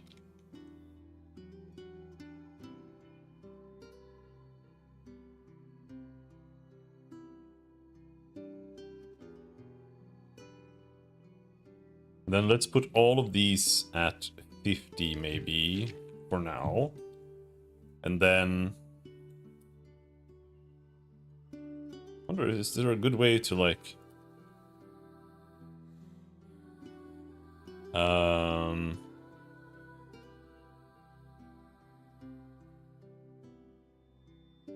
let's say that's 100.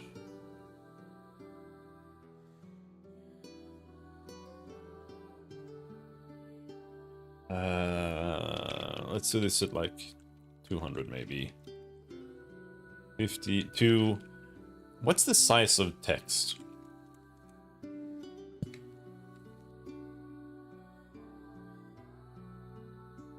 From 40 to 60.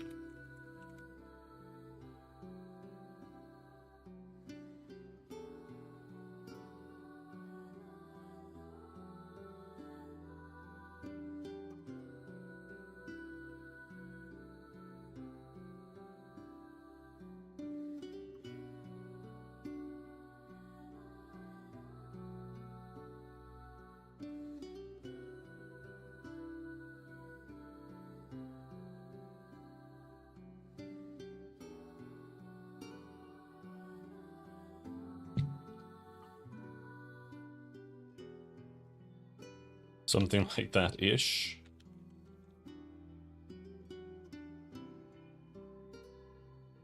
And then let's set the portrait to 600 minus 50 minus 128.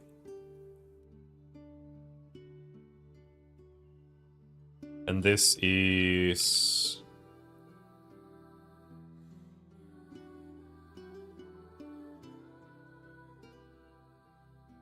150 plus 128. Perhaps?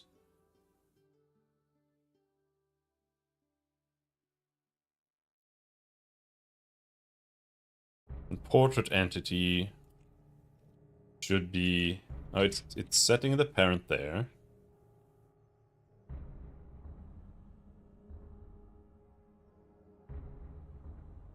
I'm doing set parent here as a test just to see that that works, because otherwise I did set child.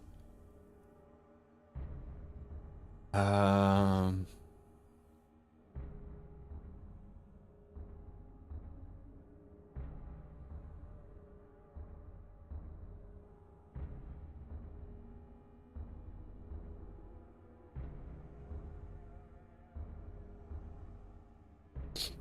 the position of this window should be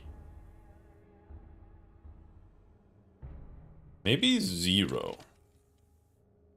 And I don't know, maybe just like 200.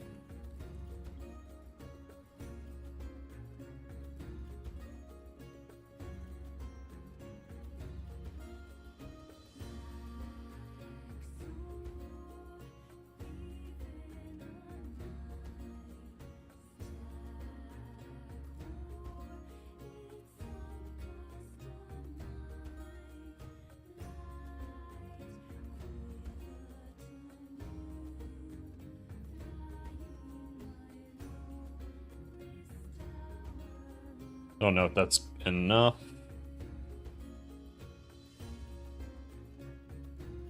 Databases dot prefabs dot GUI dot windows dot character window static GUI.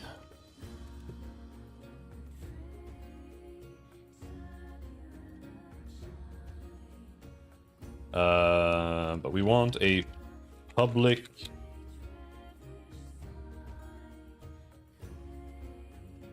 window character window, I think? Or should it be entity? What did I do before?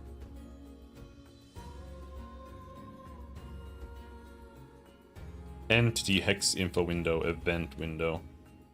Okay, sure.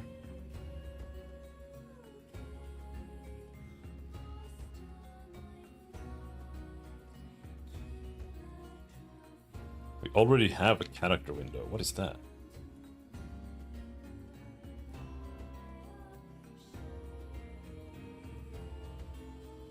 Okay, I already made it.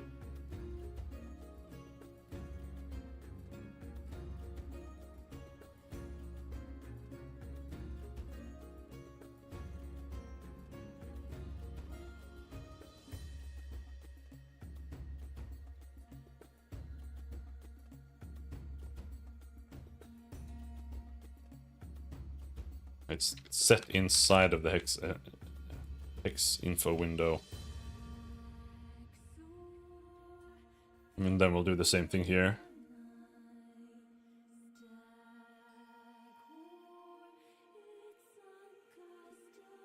Character window equals this.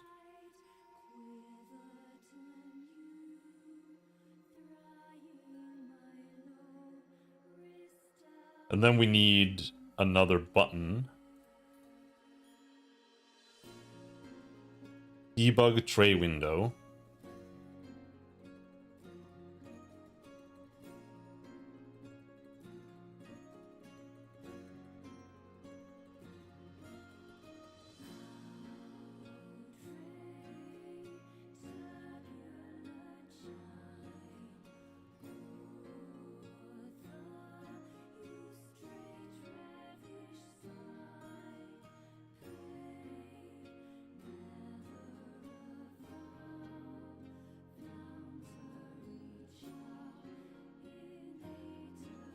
No, this is event.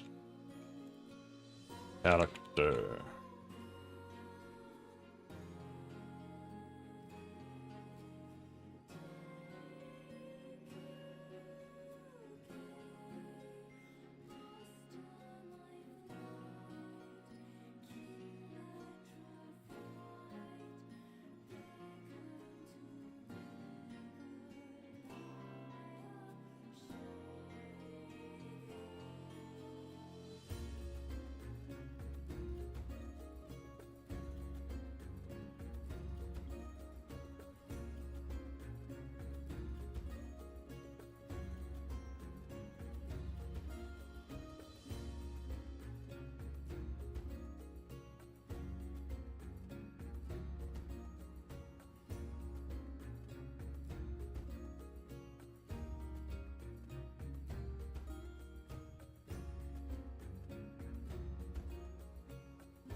Then we need a new function.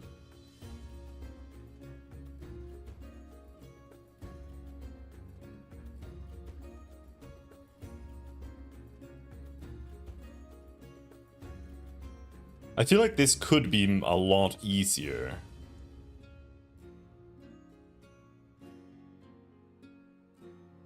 I feel like you could have... When it comes to the button behavior, I feel like it could just take a function reference, right? Or just like a func or something.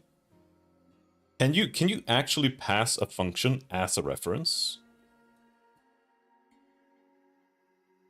How does that work?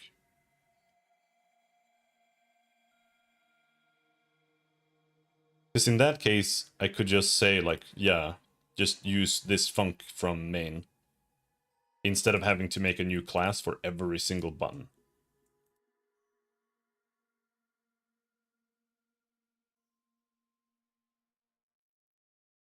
That's what delegates are, references to functions. I don't think I've ever used... I've used func, but that's it.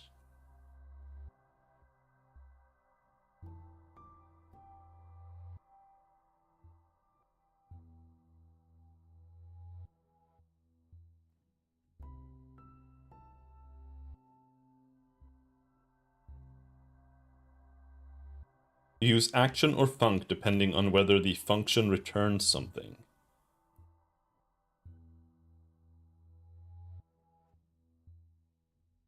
Okay.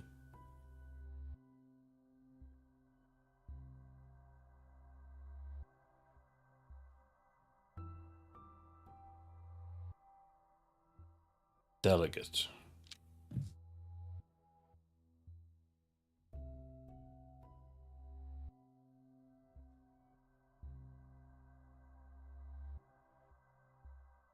Delegate is essentially the same thing. It's just a named type for a function signature.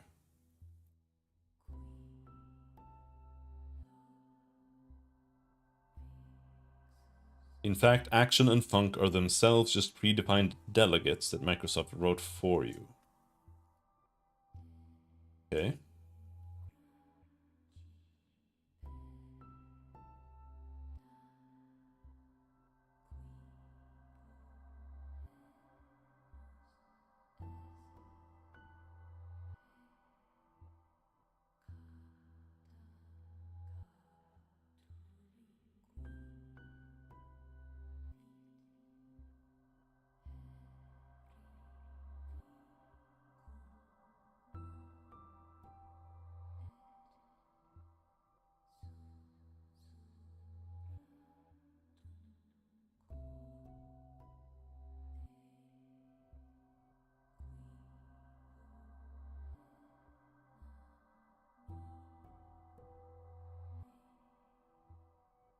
Delegate keyword is when you need something really custom, like pointing at a function without. If you can get away with action, you probably should. Yeah, I think I can. Or rather, that's the point, because if we go into the button, I have a button behavior here, right? But I don't feel like I want to write a... It doesn't really matter, right? Like, not really. Because it's kind of the same amount of code. It's just...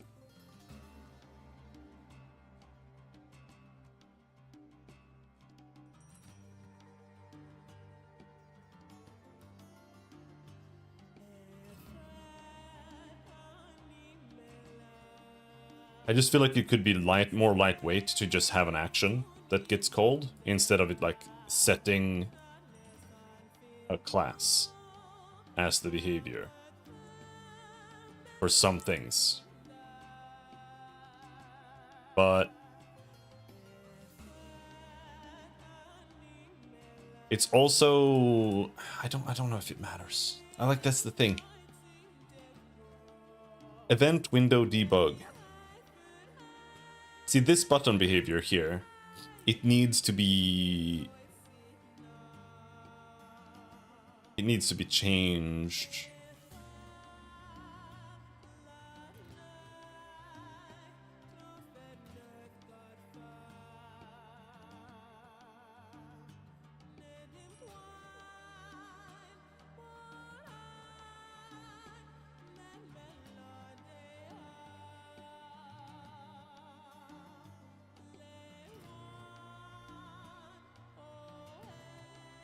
All of this should be in the virtual. Or rather, none of this should be overridden.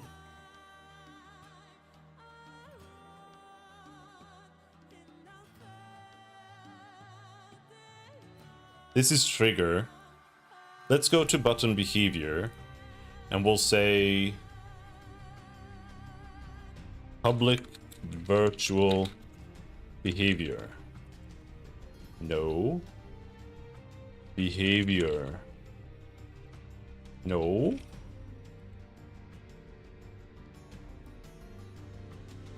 No, hold on. There, it should be a void. I'm stupid.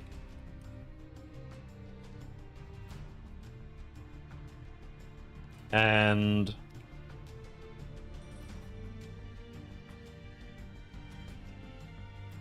we then go back here. Here, it says toggle window. But this should be behavior. And here we should have a public override void behavior that runs that. And all of this should be the base.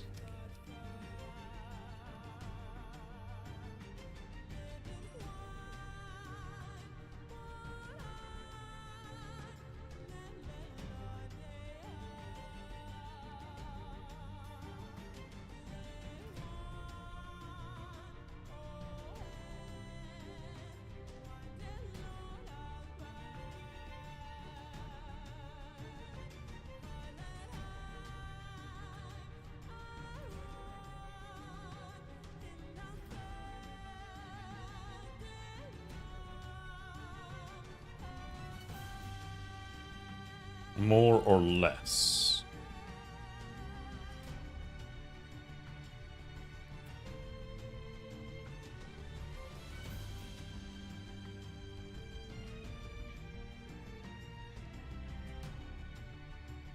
Button state.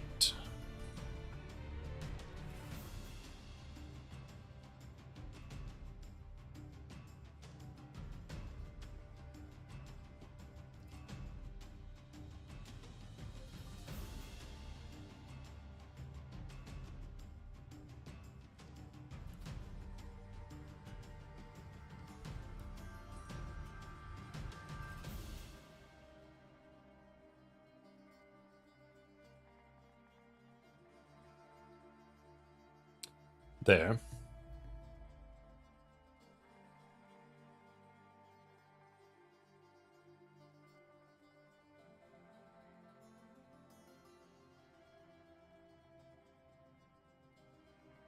And now it doesn't really matter. But now...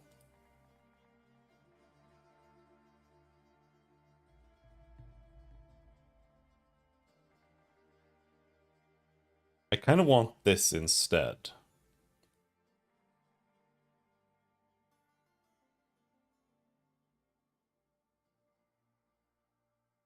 Right, because this is now event window debug behavior button, whatever.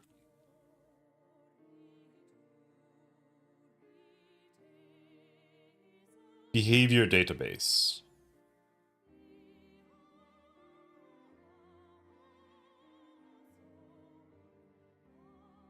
GUI.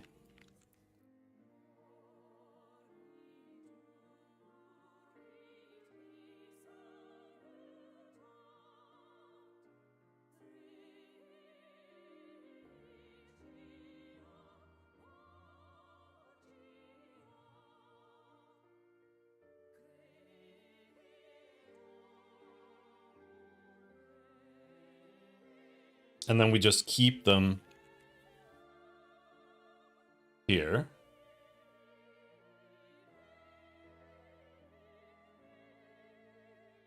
And then this should be behavior, not trigger.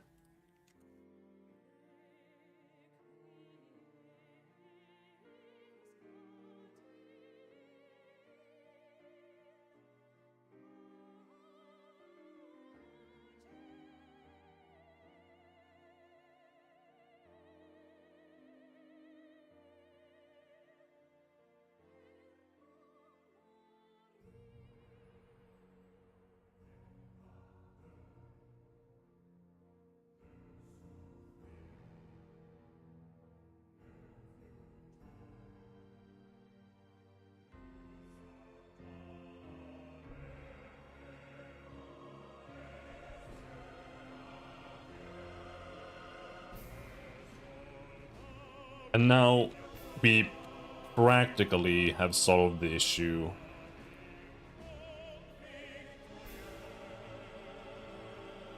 of button behavior being kind of bloated. And we still retain the ability to override the standard button behavior as well.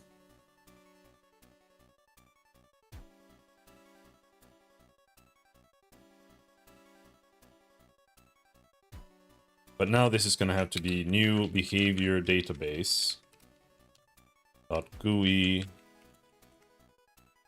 .event window debug behavior.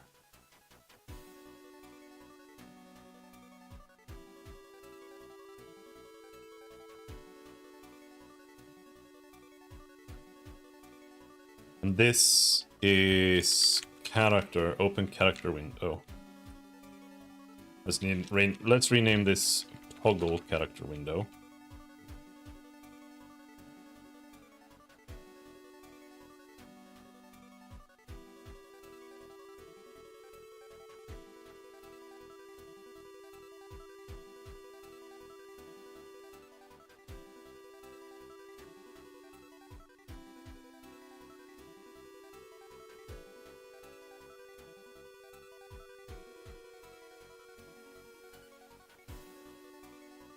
He also needs a public sprite portrait. Fuck off!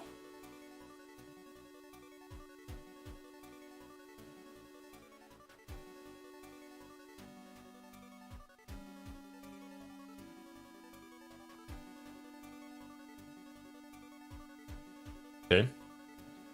Portrait.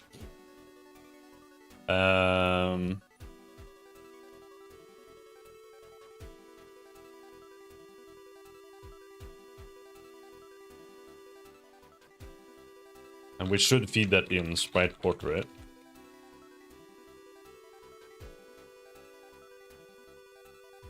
This dot portrait equals portrait.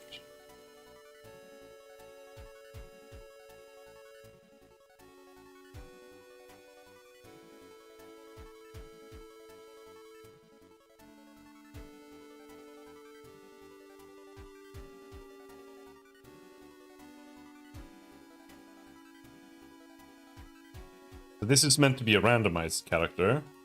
Right now we have to pass in names and stuff, but we'll just pass in the only portrait we have there.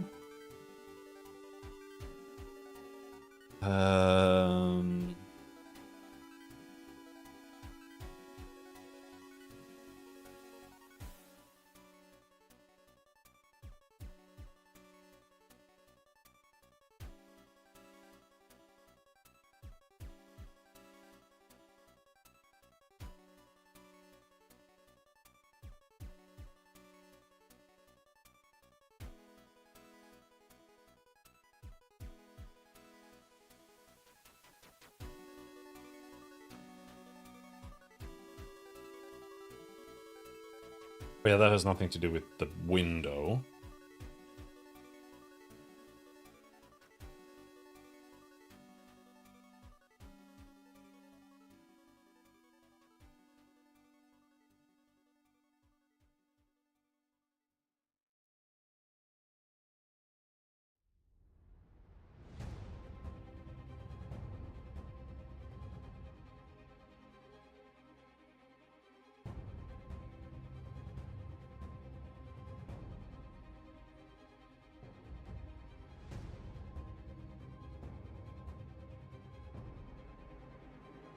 So we want a public dictionary int character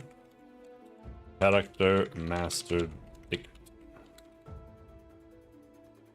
new dict.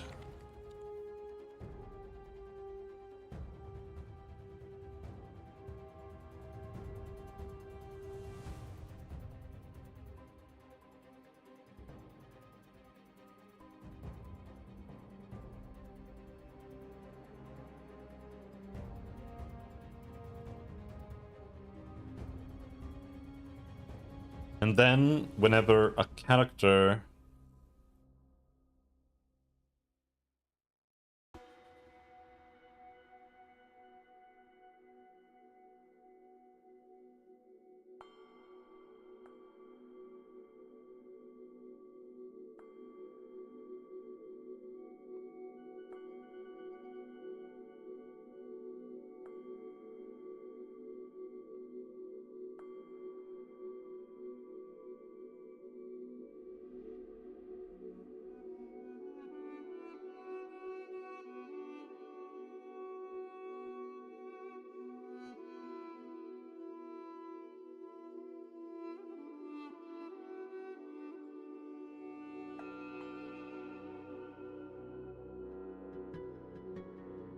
I don't know. Does it need to be a dictionary?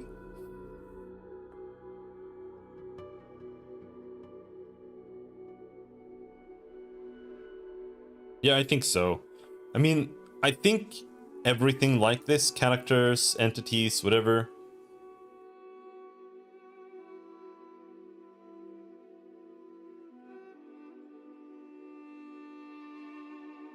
shouldn't ever be destroyed.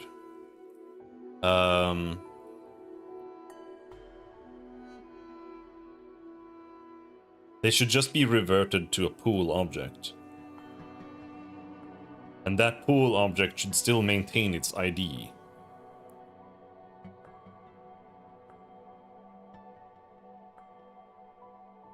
So a character should have a public int ID.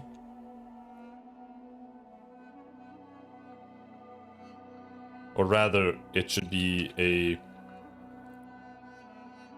get private set.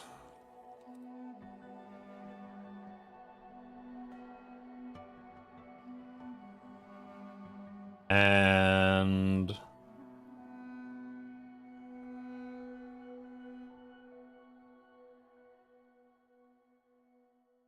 so there should be this character count.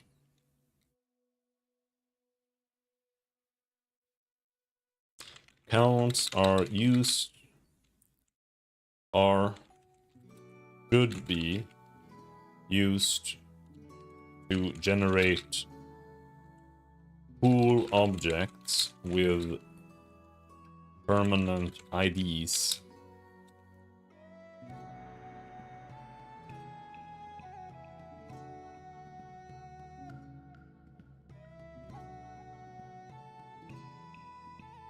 And then here, this.id equals globals.main.character count plus plus.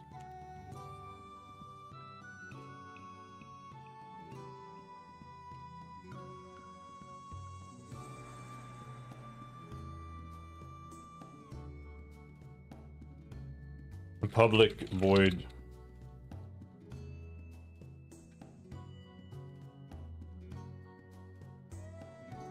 reset.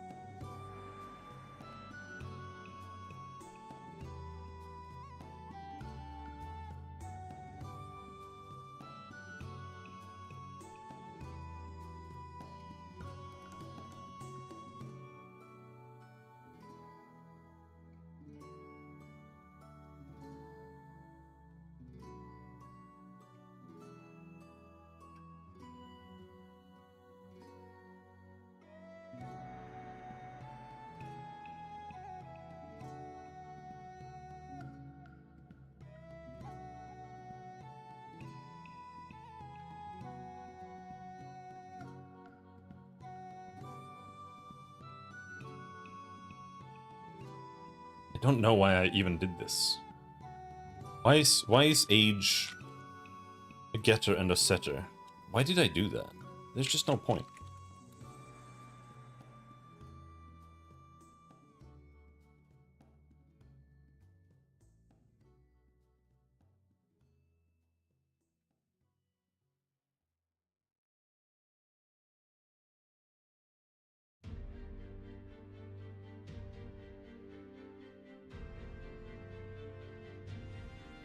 Wait, hold on. That's why. But it doesn't need to be private. It's because age actually returns the float cast to an int. That's why.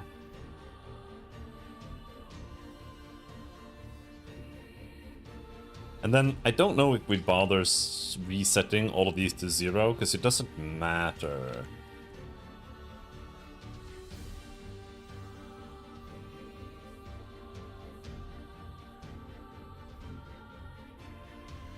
It doesn't actually matter to set age or anything either.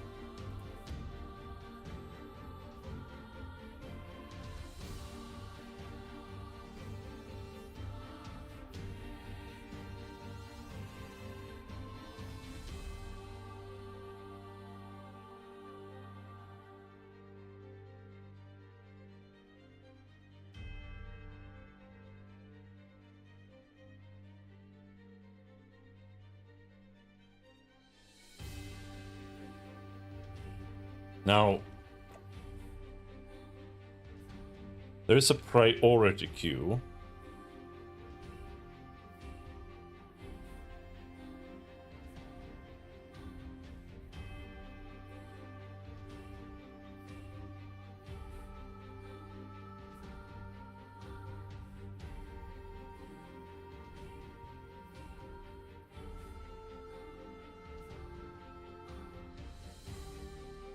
How does this work?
don't think it really matters that it's a priority queue at all. Just feels better.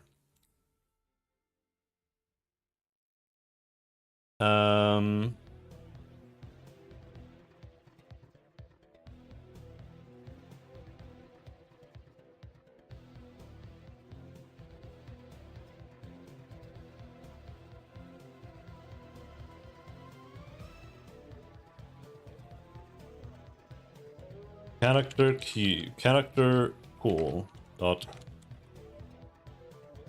on queue.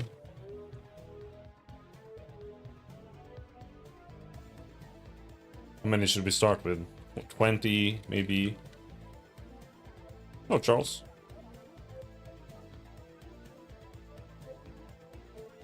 The StarCraft soundtrack is really good. New character. And the priority should be...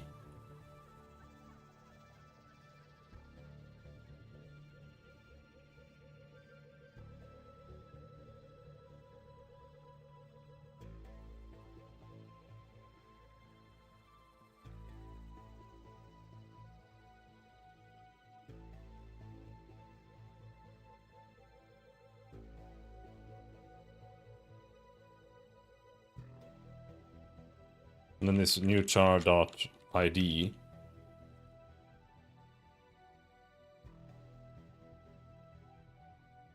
I'm confused about coding state machines. This sucks. What's confusing?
I mean, I thought about what I'd do just for the player controls, but I Google it and it's like, what the fuck is all this shit? Just imagine coding Punch-Out in a modern engine. That's basically what I want to do.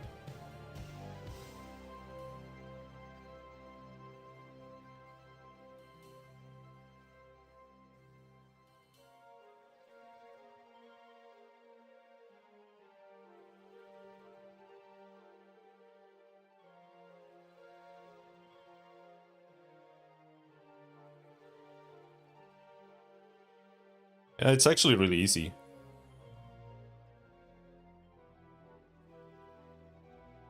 Like, there are things that can be a little complicated, but for the most part, it's really easy.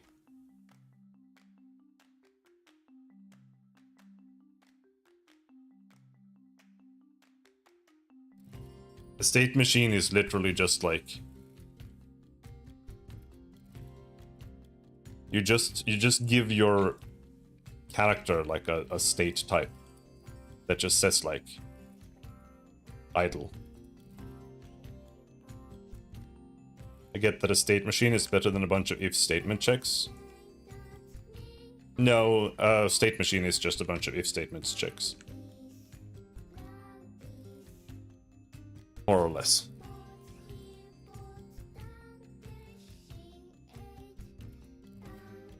Like, a state machine is literally just bool idle equals true if punch button is true, then you set bool idle equals false, bool punch equals true. And then you run punch stuff. Execute punch.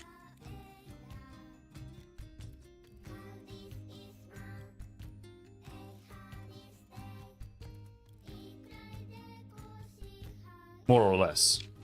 There's a bunch of different ways you can do this. You can also say if punch button. You can start there. Like if punch button equals true. Then you check if idle, because it's allowed to do something in idle. Then you do stuff. And otherwise you just skip it. Yeah. So this is really all there is to it. Now, I imagine there might be some better ways to do this.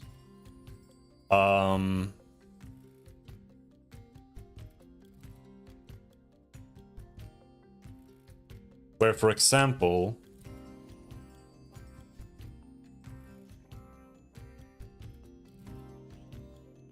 you could use a bit flag.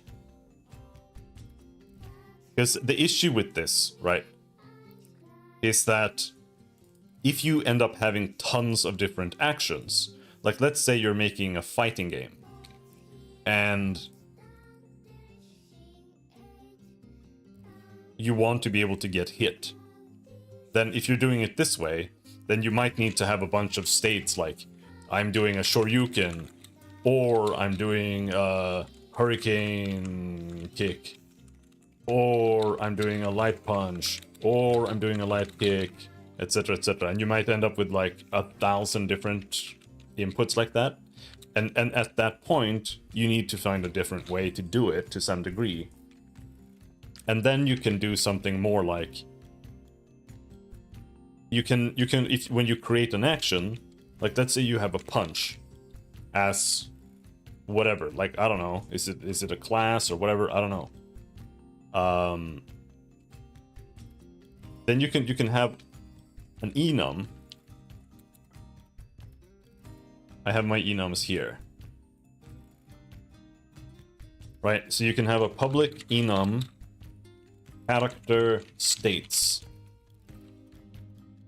And then you set it to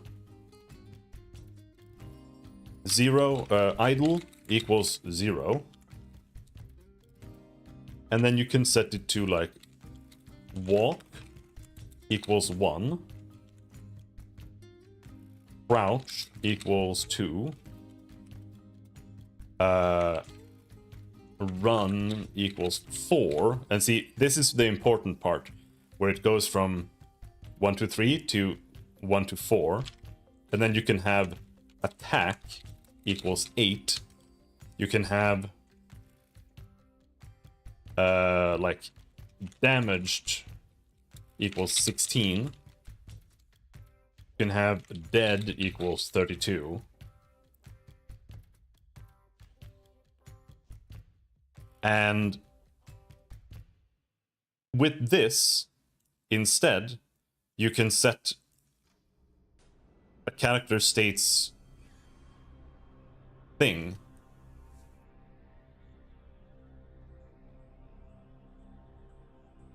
Where were we?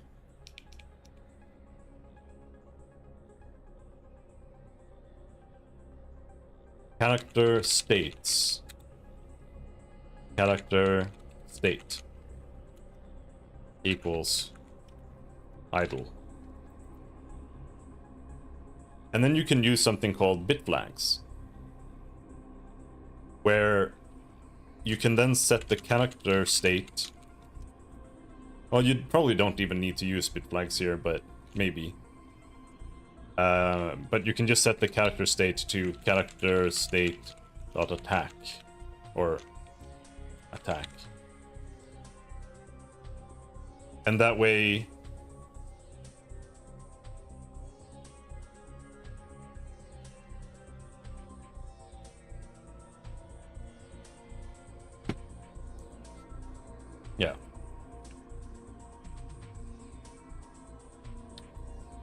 Because it's just about creating a bit like an if statement thing that just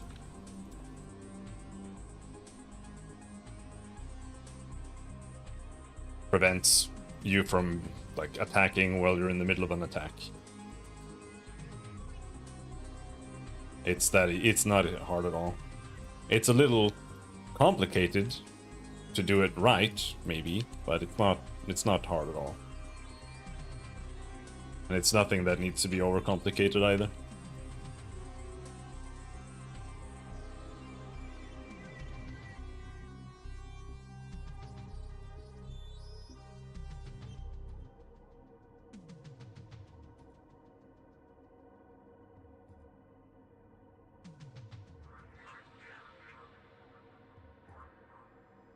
Where's... Here.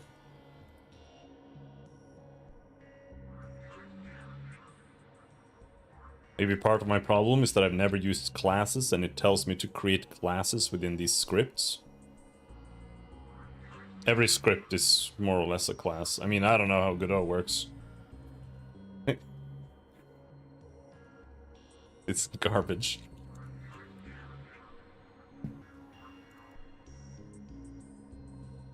Is it like maybe a node is a class? I don't know.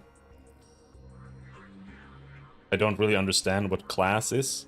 So in C#, you have two things. You have a struct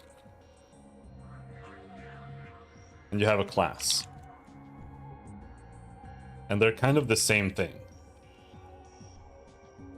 The difference here is that a struct is a data type,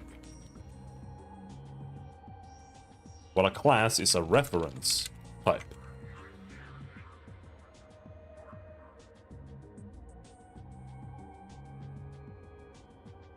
And that's really like the main difference between them.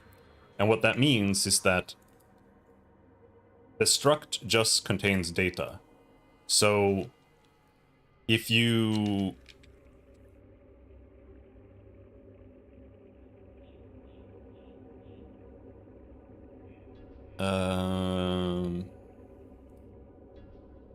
here, for example, I have hexagons here.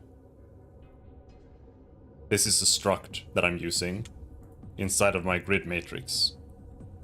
So I have a bunch of hexagons here. And if I set... I don't know how to explain this in the easiest way.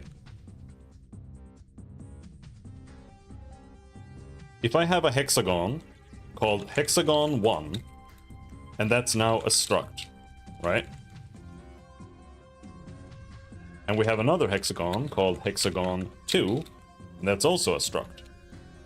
Like I said, these are data types.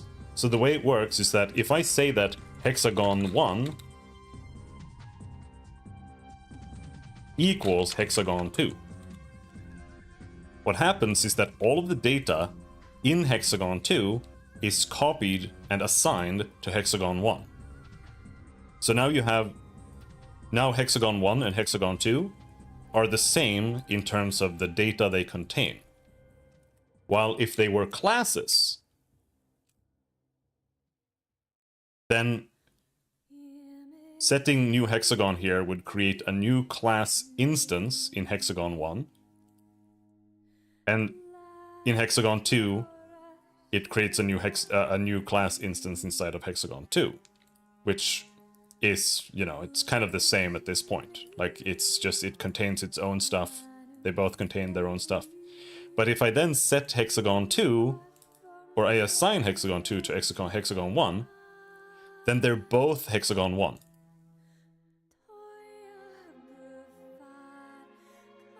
It's not that the data gets copied. It's that now hexagon 2 points to hexagon 1. So then if you alter hexagon 2 and you like change its color, hexagon 1's color is changed because they are the same entity now. It's just that they are, hexagon 2 is referencing this one. That's what a class is in C#. Pretty much, in practice. It really just boils down to References versus data. Copying or referencing.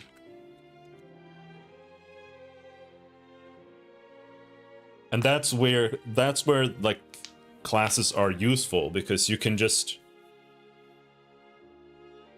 reference it from anywhere. And for example, do I have a good example?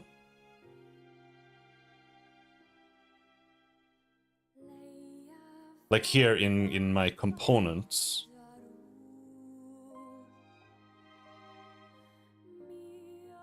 Where the fuck are they? There.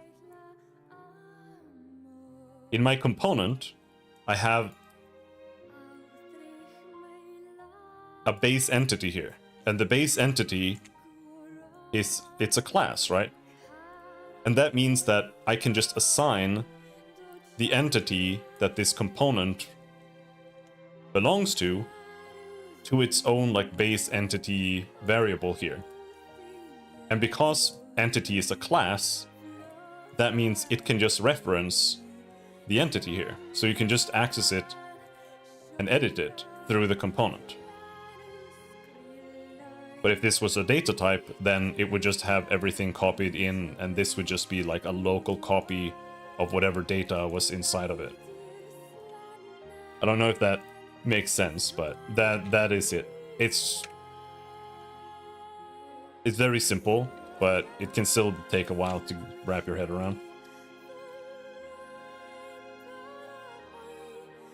It's very basic, a very basic concept that I feel like Godot kind of misleads you about. Or actually, I don't know if it does. I haven't used it that much, but...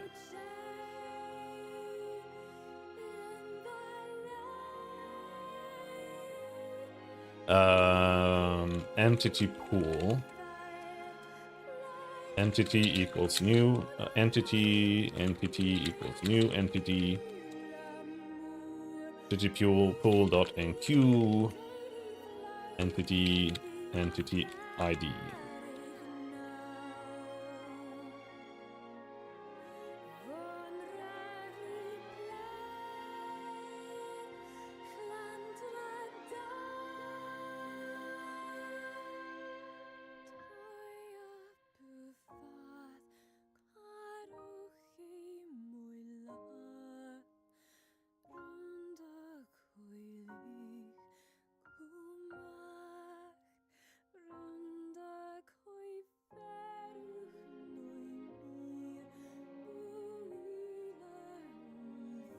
And then we need two classes.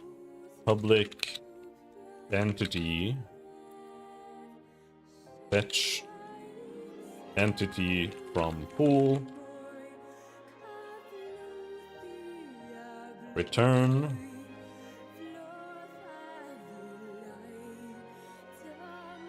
entity pool dot DQ.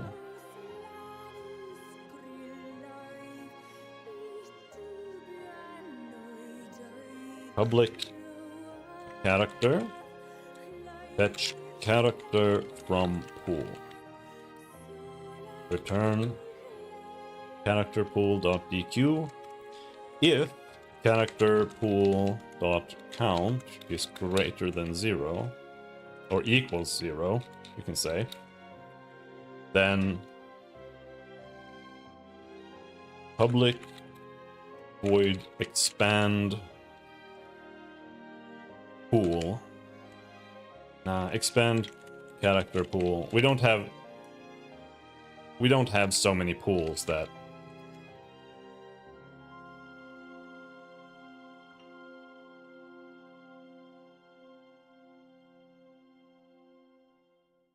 I need to have like a modular pool expansion function.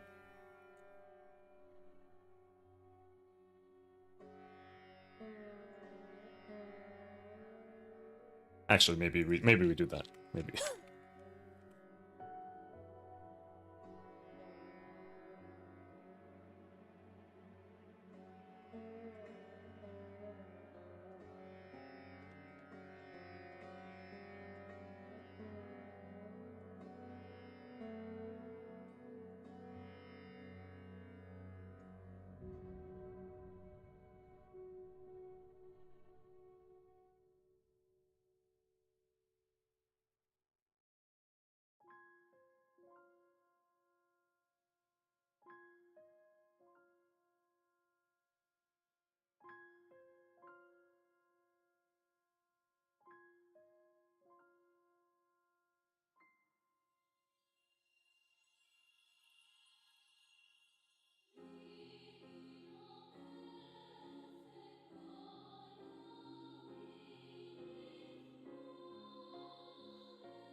No, this is stupid.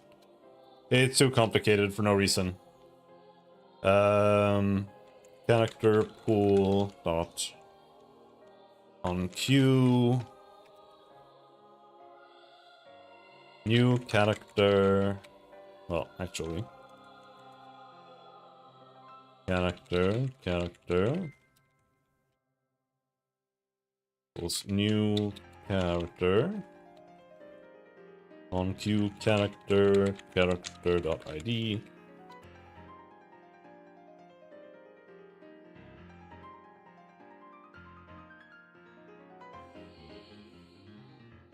And that's that. Then we just expand entity pool.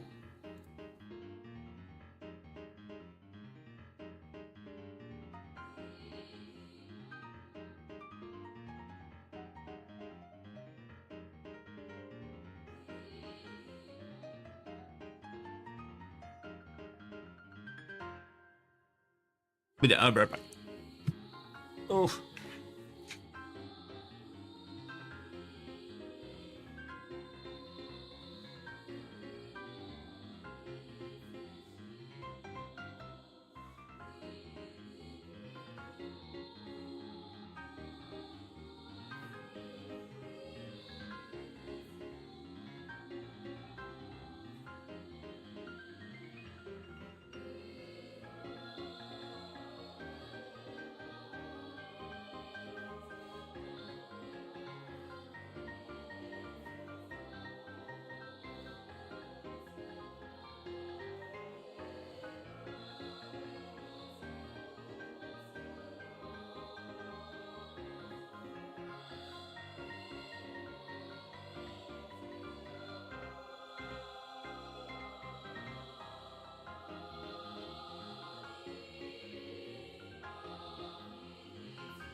Then we expand character pool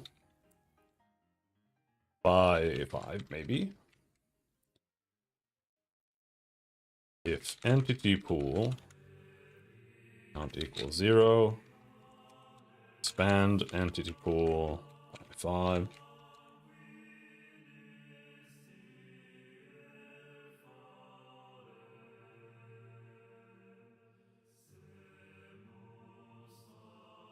Public void return entity to pool. Entity dot whatever. Entity dot entity pool dot on queue entity dot id.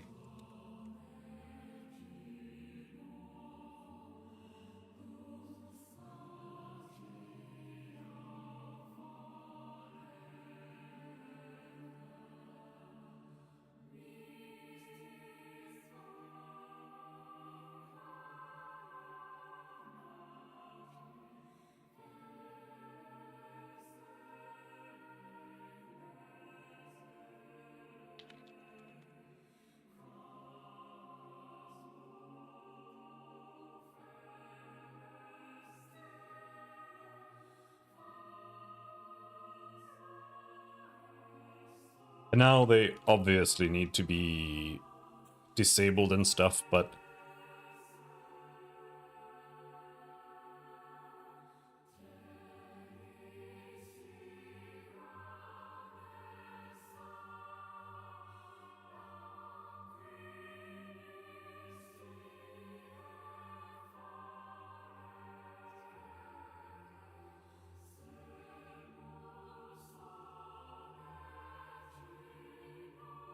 do we have a list? What do we... How do I handle the active ones? Public...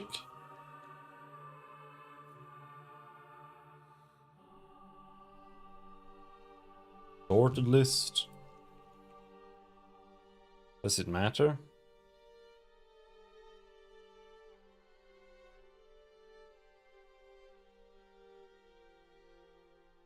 I think maybe a dictionary. Int, character... Active characters.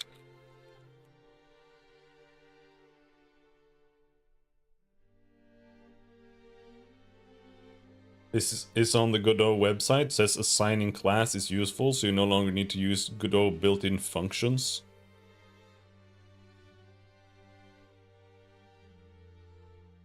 Yeah, I mean,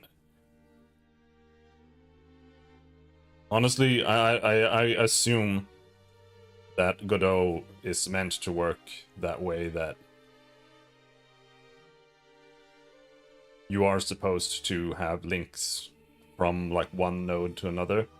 Like you're supposed to, like I've been saying, you should have like one node that is the master node, and that node should be assigned to everything else, which is a class reference.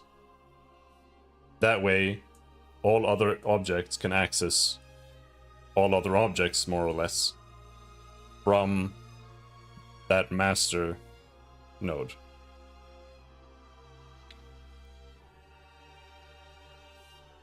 Like, honestly, I feel like that's just how games work. Like, you need to have, like, a centralized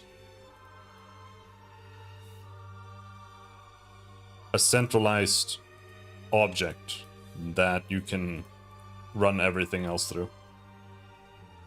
More or less. Like, you can still have...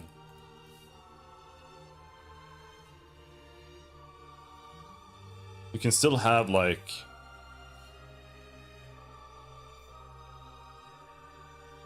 What's the word?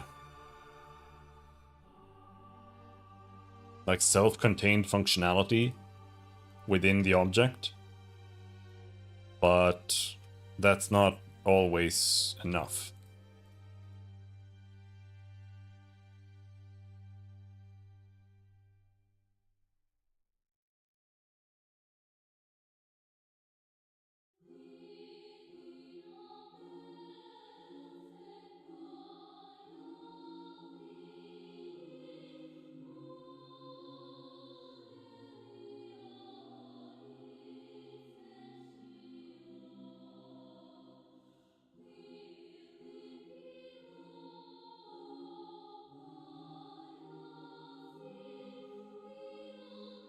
No. Active entities can just be a hash set of ints.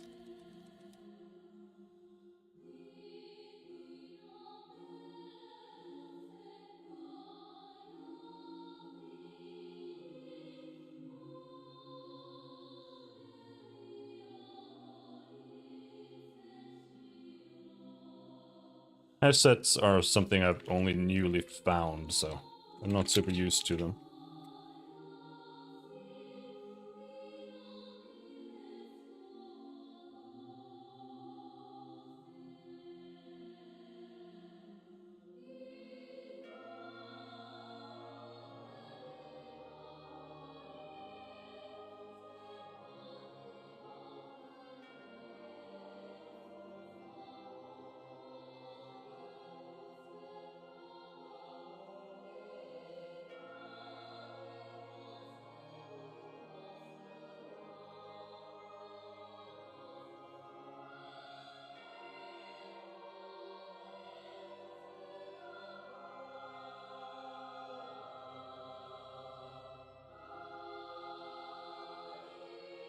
And then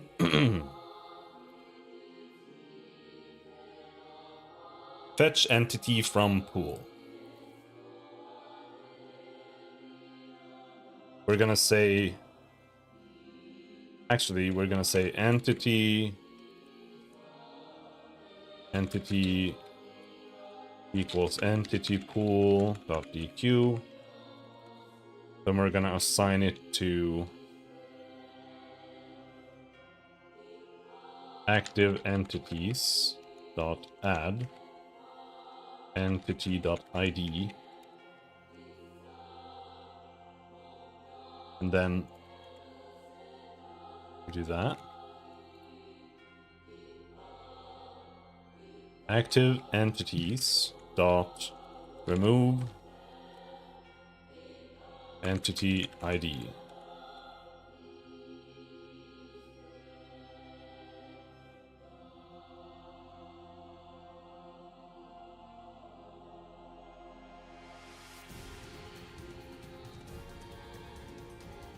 Active characters dot remove character dot ID.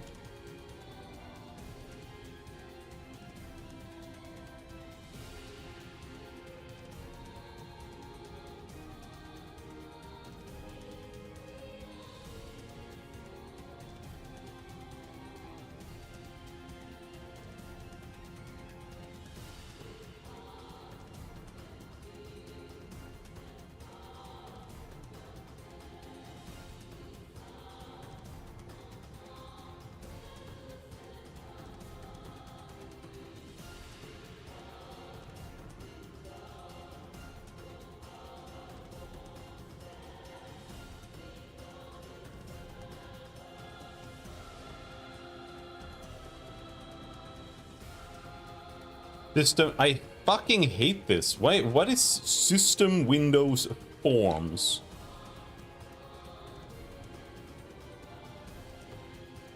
Why did it add that? What is system.globalization? The globalists.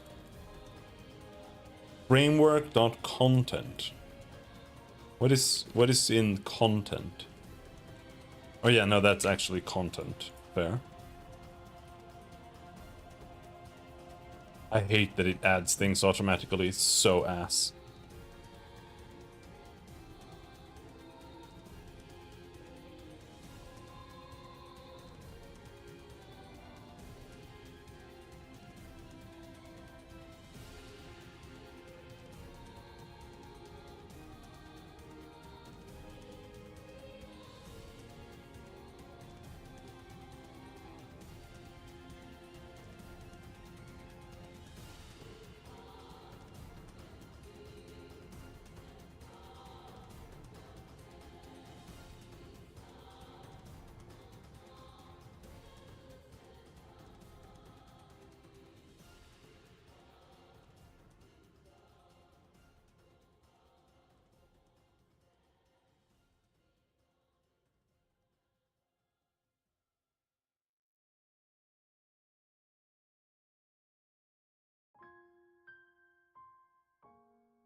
Let's see. As we fetch them,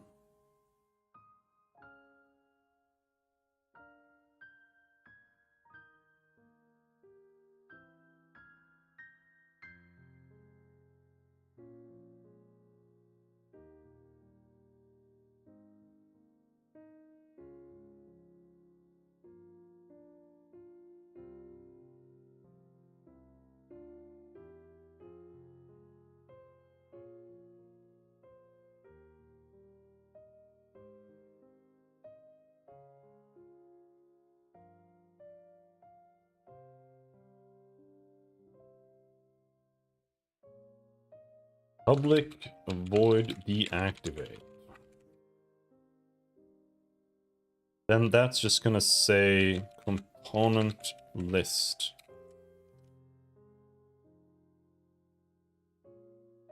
I think we can just clear the component list. I think that'll destroy them.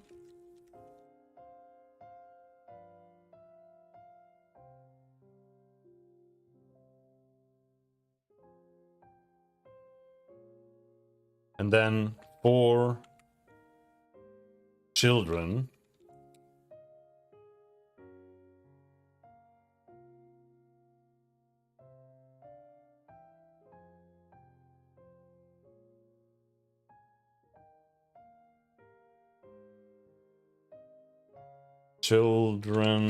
I dot deactivate.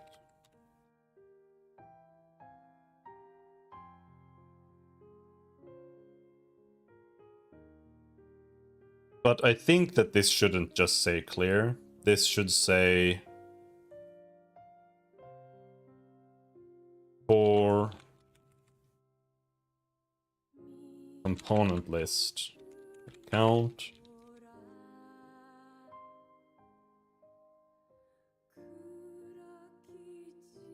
component list I dot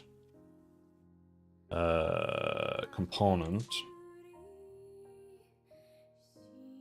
public virtual void deactivate. And now the question is like, whatever does that do, right? But I don't think it really needs anything, but it depends on what the component does. Like maybe it has something that it needs to actually destroy properly. I don't know. But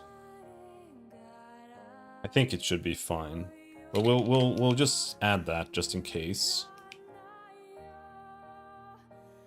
And then we go through component list I and we say dot deactivate.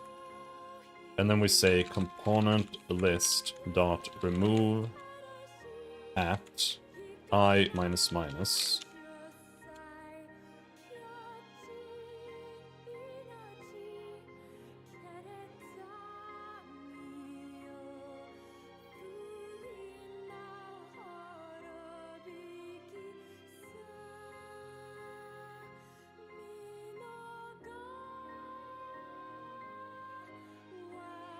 And then we do that for all the children. The children are deactivated. And deactivation needs to be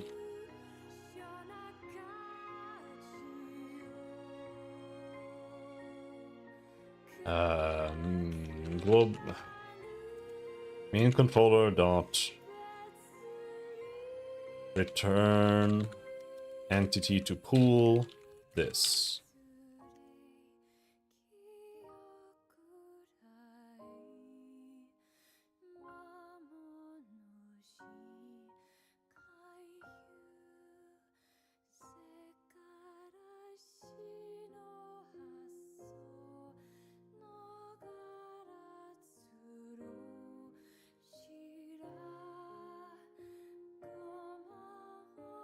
No, let's do this. 1. I equals 1.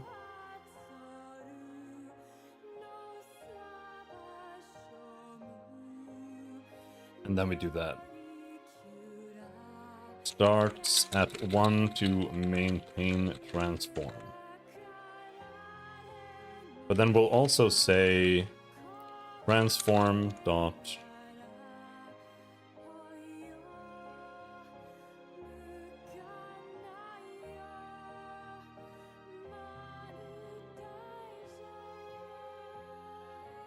public void reset.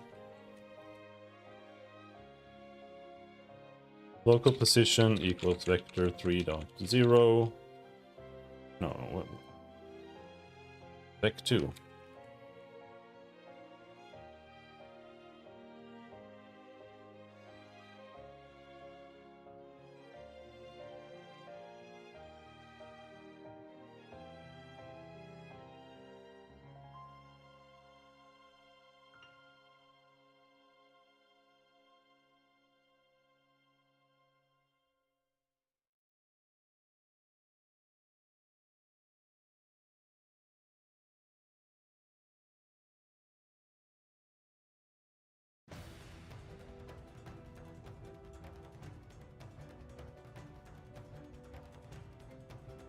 think local position and size override. Also scale. Scale equals vec 2.1.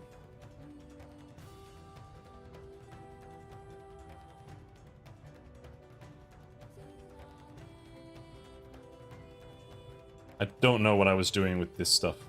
Transform params are right.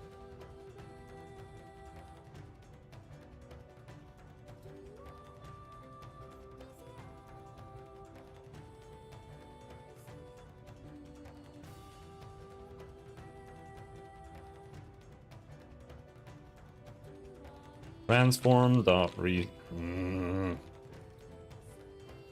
reset.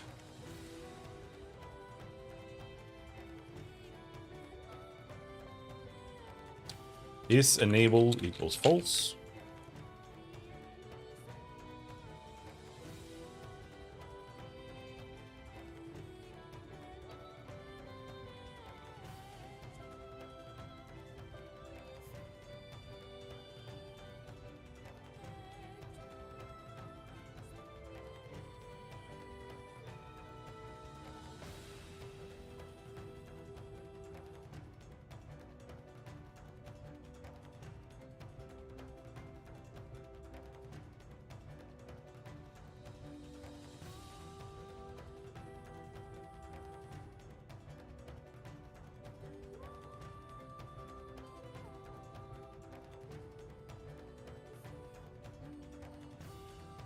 I think this should be called destroy.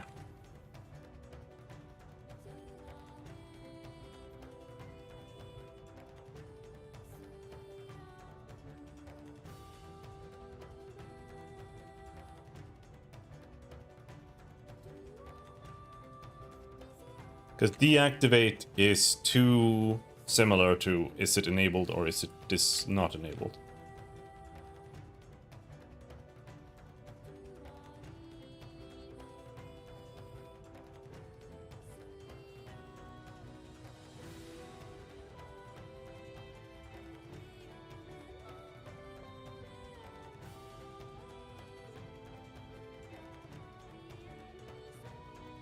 All right. So then prefabs. Randomize character should say globals.main.fetch character from pool. And then we initialize that bastard. And all the entities here, instead of saying new entity, this should say globals.main.fetch entity from pool.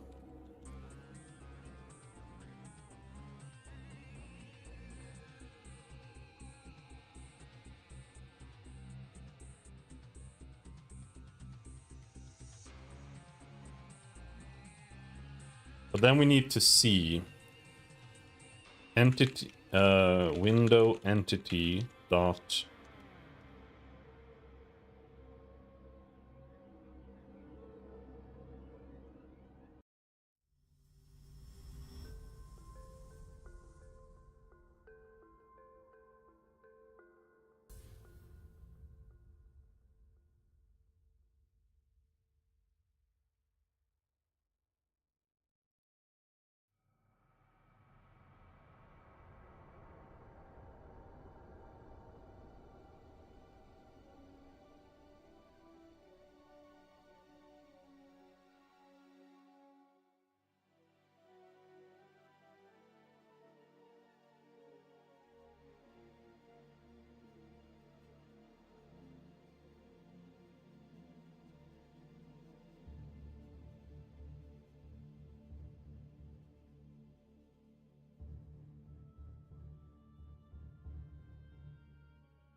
This doesn't actually set.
Let's do the same thing here where we return entity. Return this. Because I think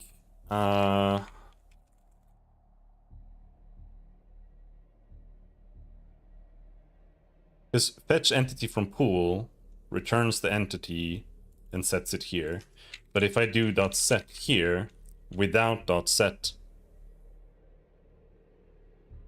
returning, then window entity won't get set. Because then it's the set is eating the return from the fetch, I think.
Okay, should be okay there. Now, what about, let's go back to entity.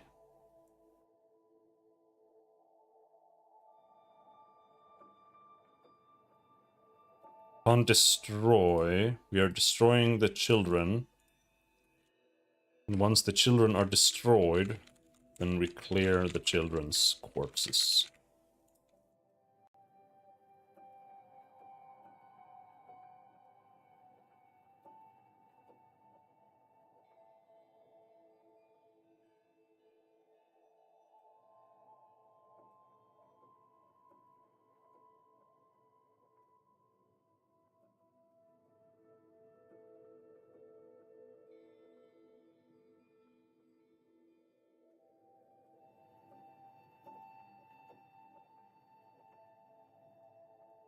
Seems to actually kind of work.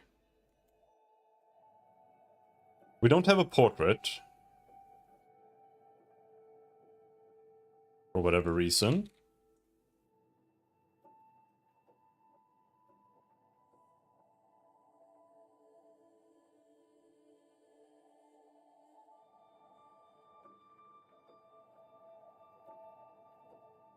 So let's see. Character window.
It's because the size override needs to be set to globals.main.portrait sprite.rect.size.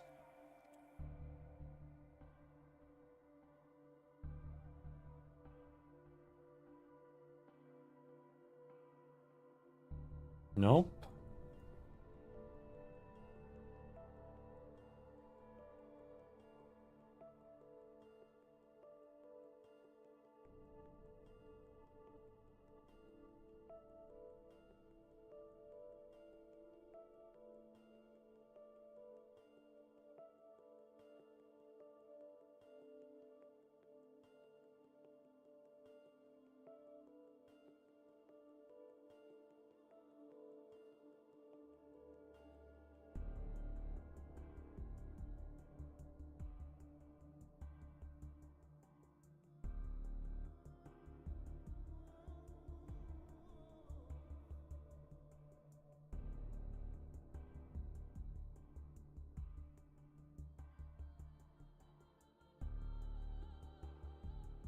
Why am I doing this here?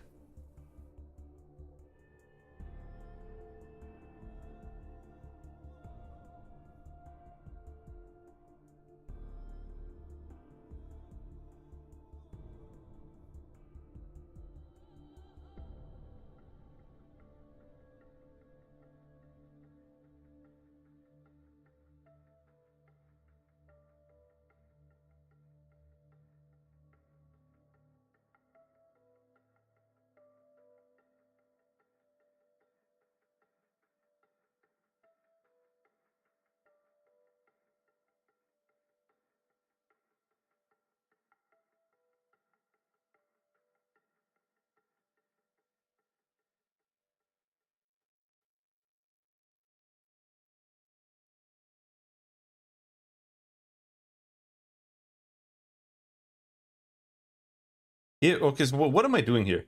If component flags and mouse input is true, then we remove this from entity clickable list.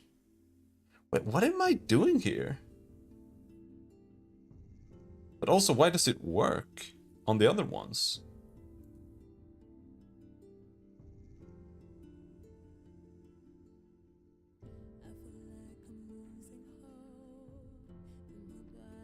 Yeah. It's because it's only the parent that's supposed to be in the render or clickable list.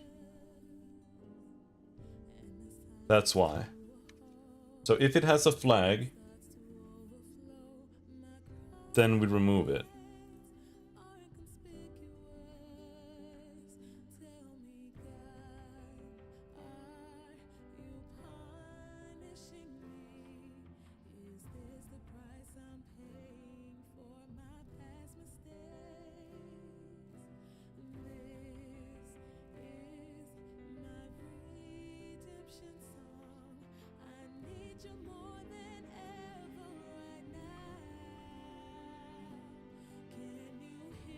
But still, why is the portrait not rendering?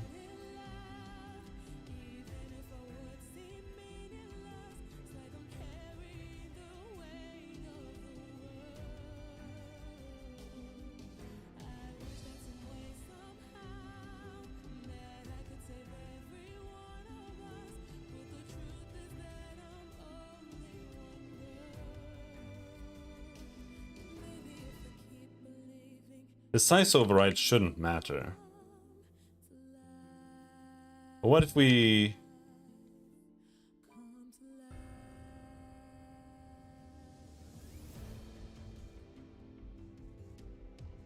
Did I just fuck up the position or something?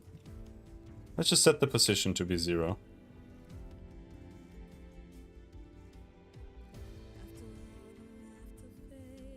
And then say window entity.set.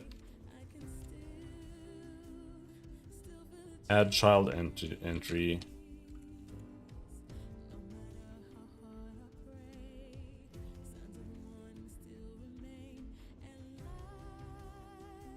Okay, so now it works. Which part was the fuck up? Or is it just the position?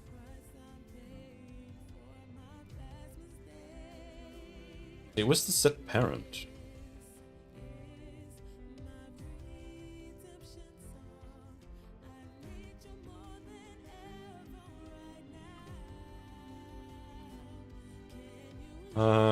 Oh, I know. It's not setting it as a child.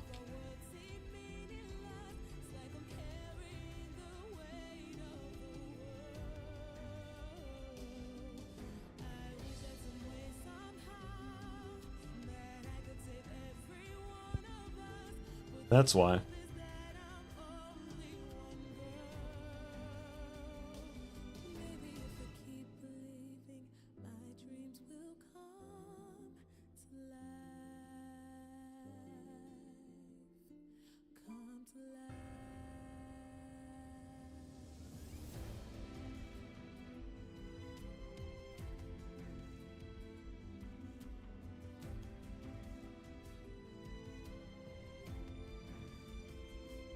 Why is it removing child? Why is it running this?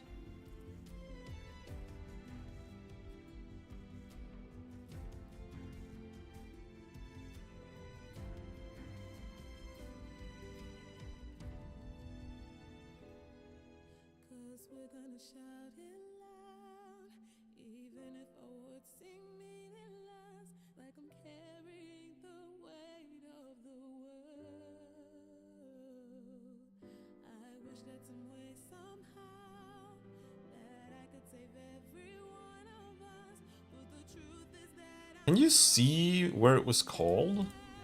Or is it just like the compile that fucked it? Something.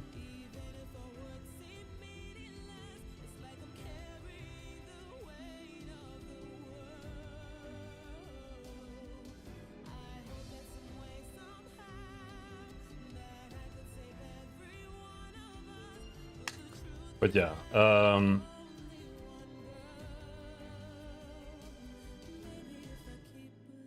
if children contains entity,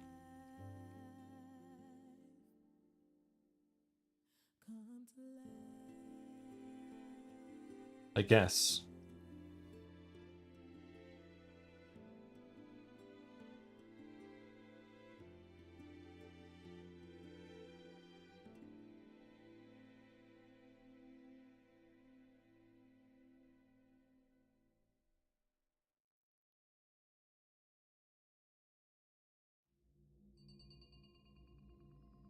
If entity.parent does not equal null, and entity.parent does not equal entity, or does not equal this.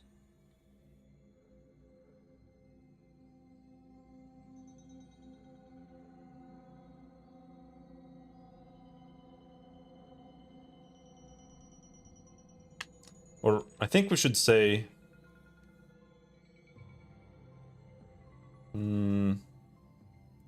yeah.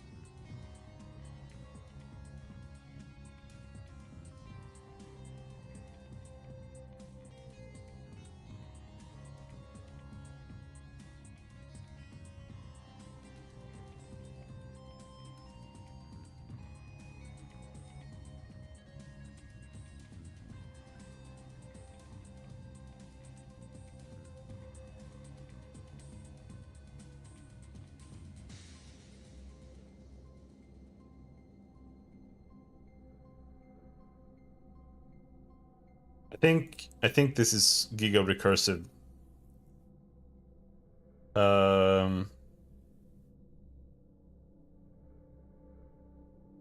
I think we should only have one of these. We shouldn't have add a child entity. We should have only set parent, I think.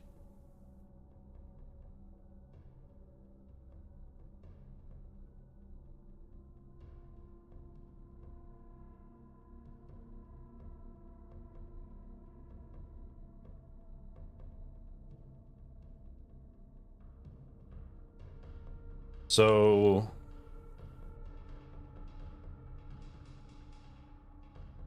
since I am setting a parent,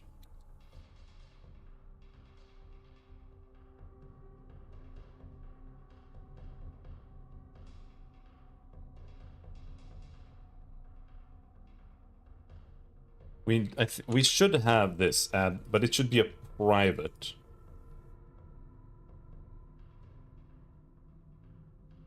And it shouldn't do set parent, I think.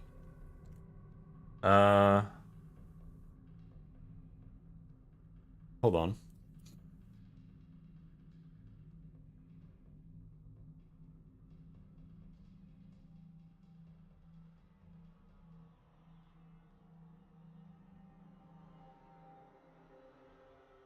Add child entity. Yeah, if children dot contains entity return. Otherwise, children dot add entity dot set parent doesn't need to be done.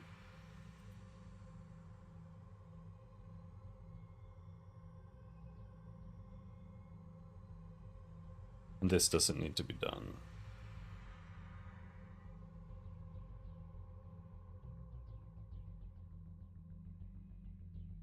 If entity equals null or children contains entity return.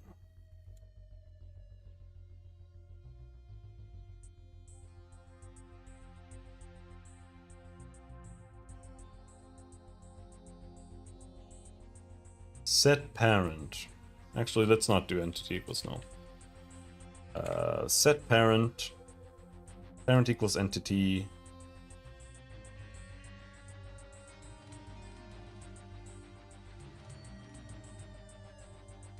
If parent does not equal null and parent does not equal entity, then we should say parent dot remove child entry this.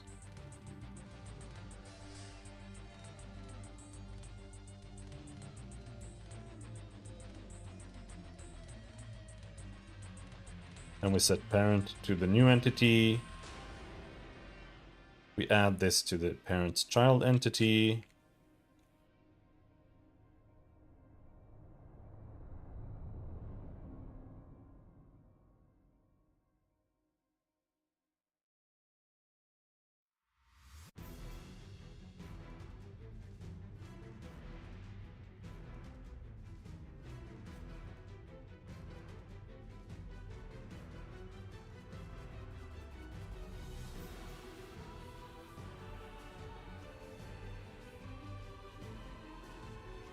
Yes. So now it should be frame entity dot set parent window entity. Instead.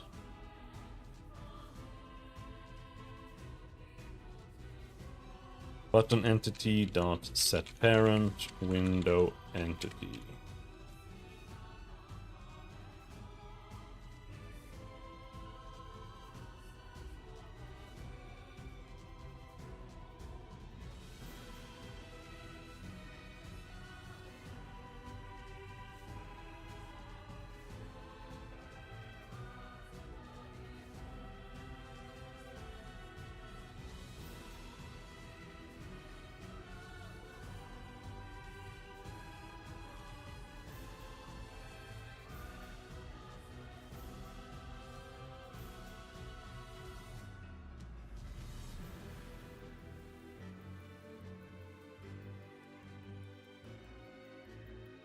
Seems to work.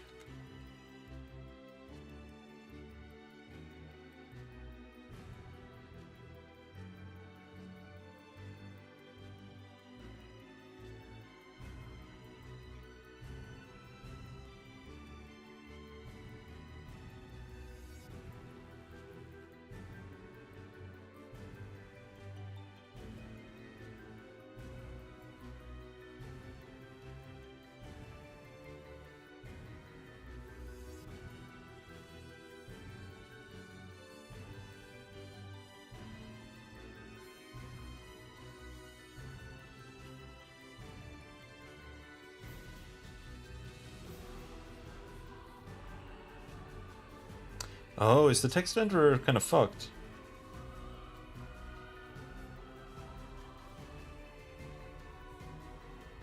Position.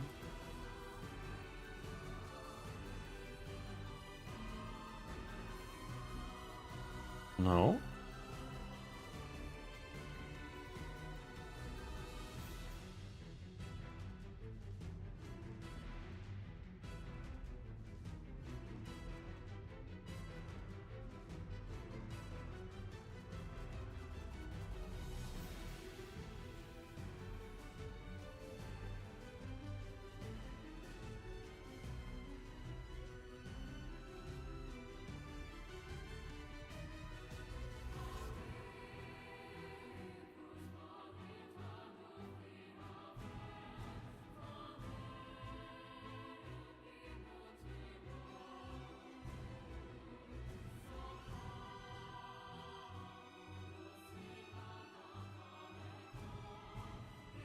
Oh, I see, I see, I see.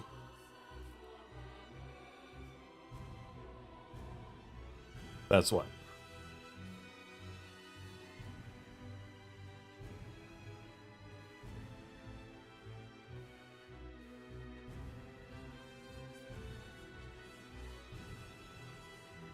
There, now we have a character button there. Opens up that.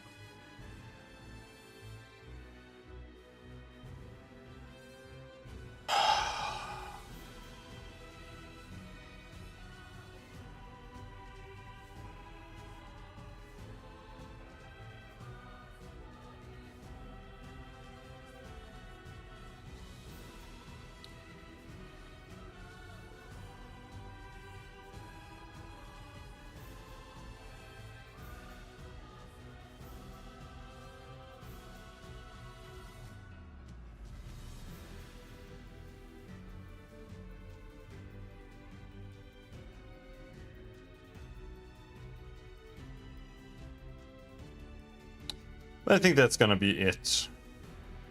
Unfortunately, we just reworked a lot of stuff today, but I think it was needed anyway. But we do have a character window that can print placeholder stuff. Now we need some way of displaying specific character. We need to make a bunch of characters and then have it assigned here. I might just make like a little switch between button here, like next character, you know, just so you can go through them.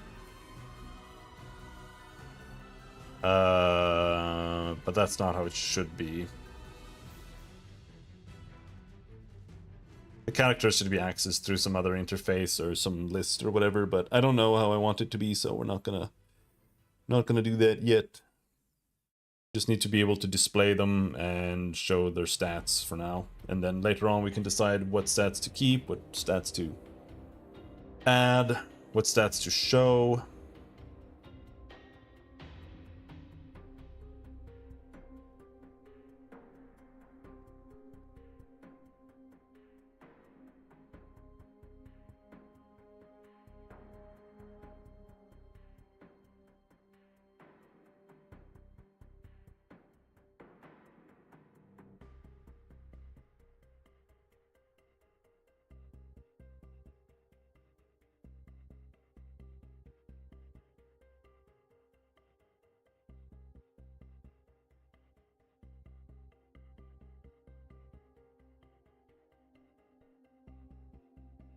Google switcher sprite render initializer to use null coalescing. What is that?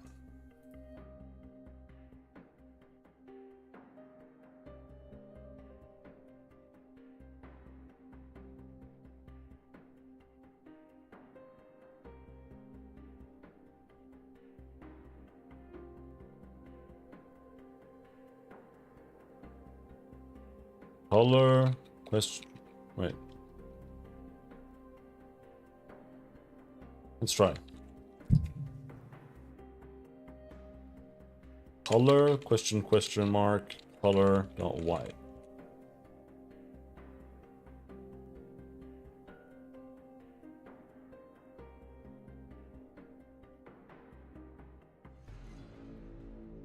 Is it smart enough to do color.value for that? Do right if left is null. Otherwise, just do left. Okay.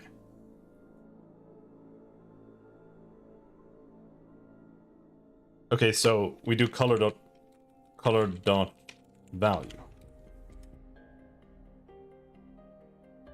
Oh no.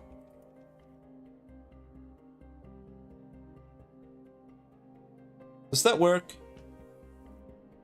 Or would color have to be nullable here too for that to actually work?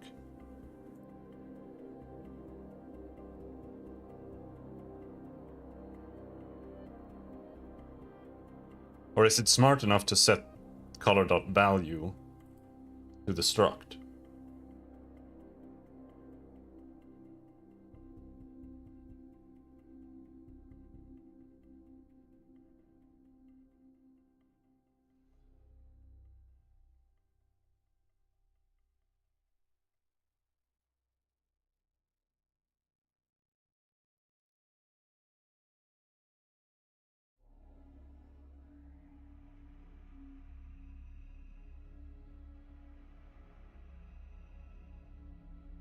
Let's see.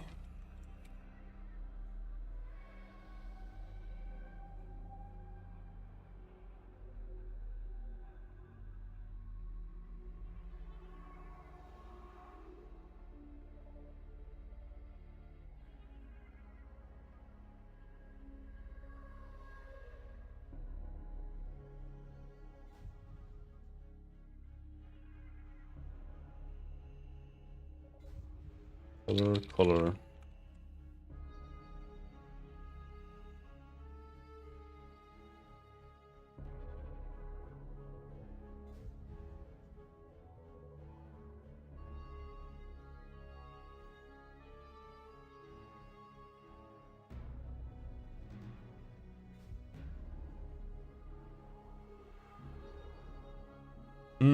No, it looks like it works.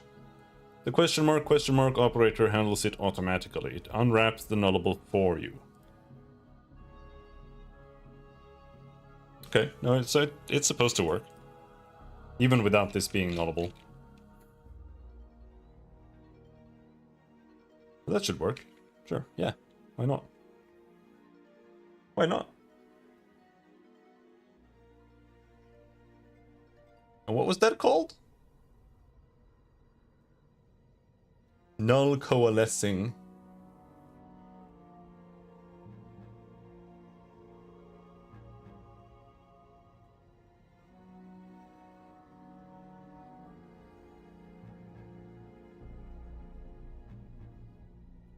Null coalescing operator.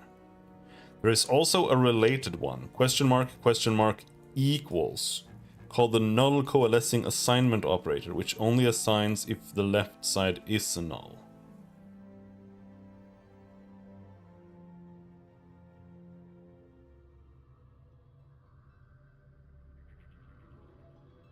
Okay. It's ternary.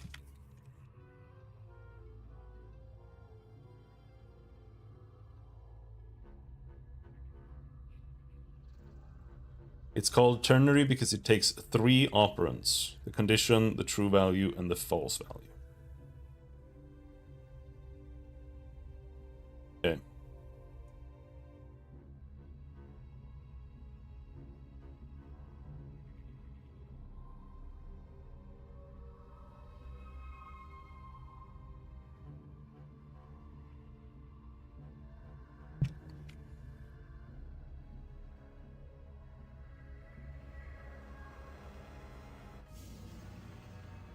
Okay.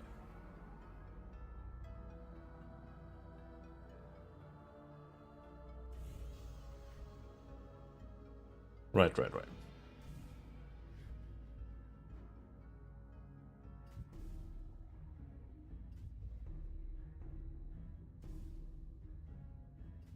Yeah, I guess you could... It's like if you feed in... Like, let's say I'm setting a sprite, but I only want to overwrite the sprite if the incoming sprite is not null.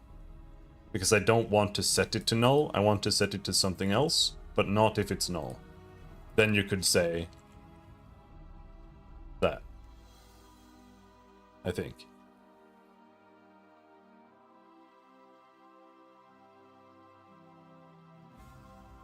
But I want it to be null.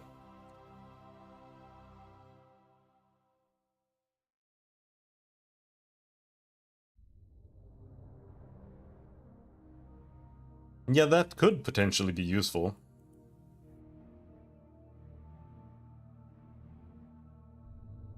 It could save you from some, like, if this is null, return kind of thing in some scenarios, maybe. Or like, if this is not null, then, you know. Because that does happen.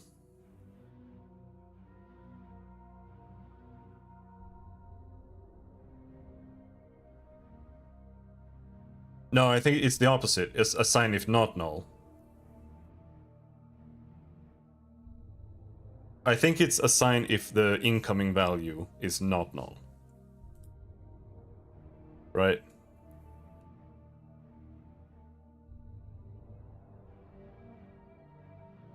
Oh wait, no. Only assigns if the left side is null. Oh. Okay, so yeah. You're right. Oh no, So that's like an initializer then.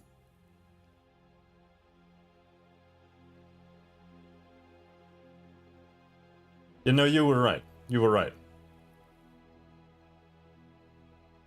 If sprite equals null, then you assign sprite.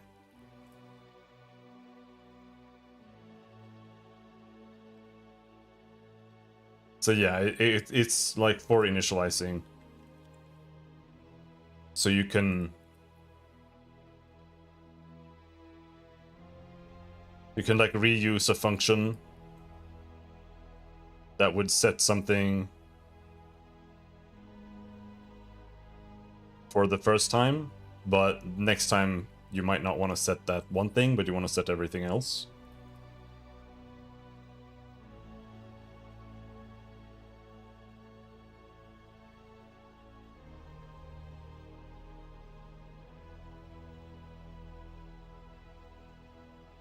Something like that.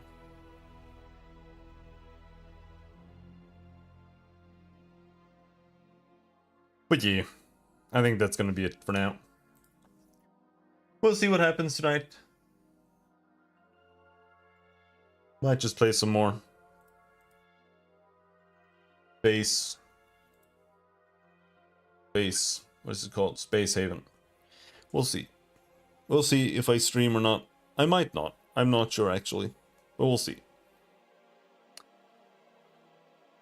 Anyway, we got a character screen and stuff going. And yeah, until next time. Thanks for hanging. Hey, have a good day. Bye-bye.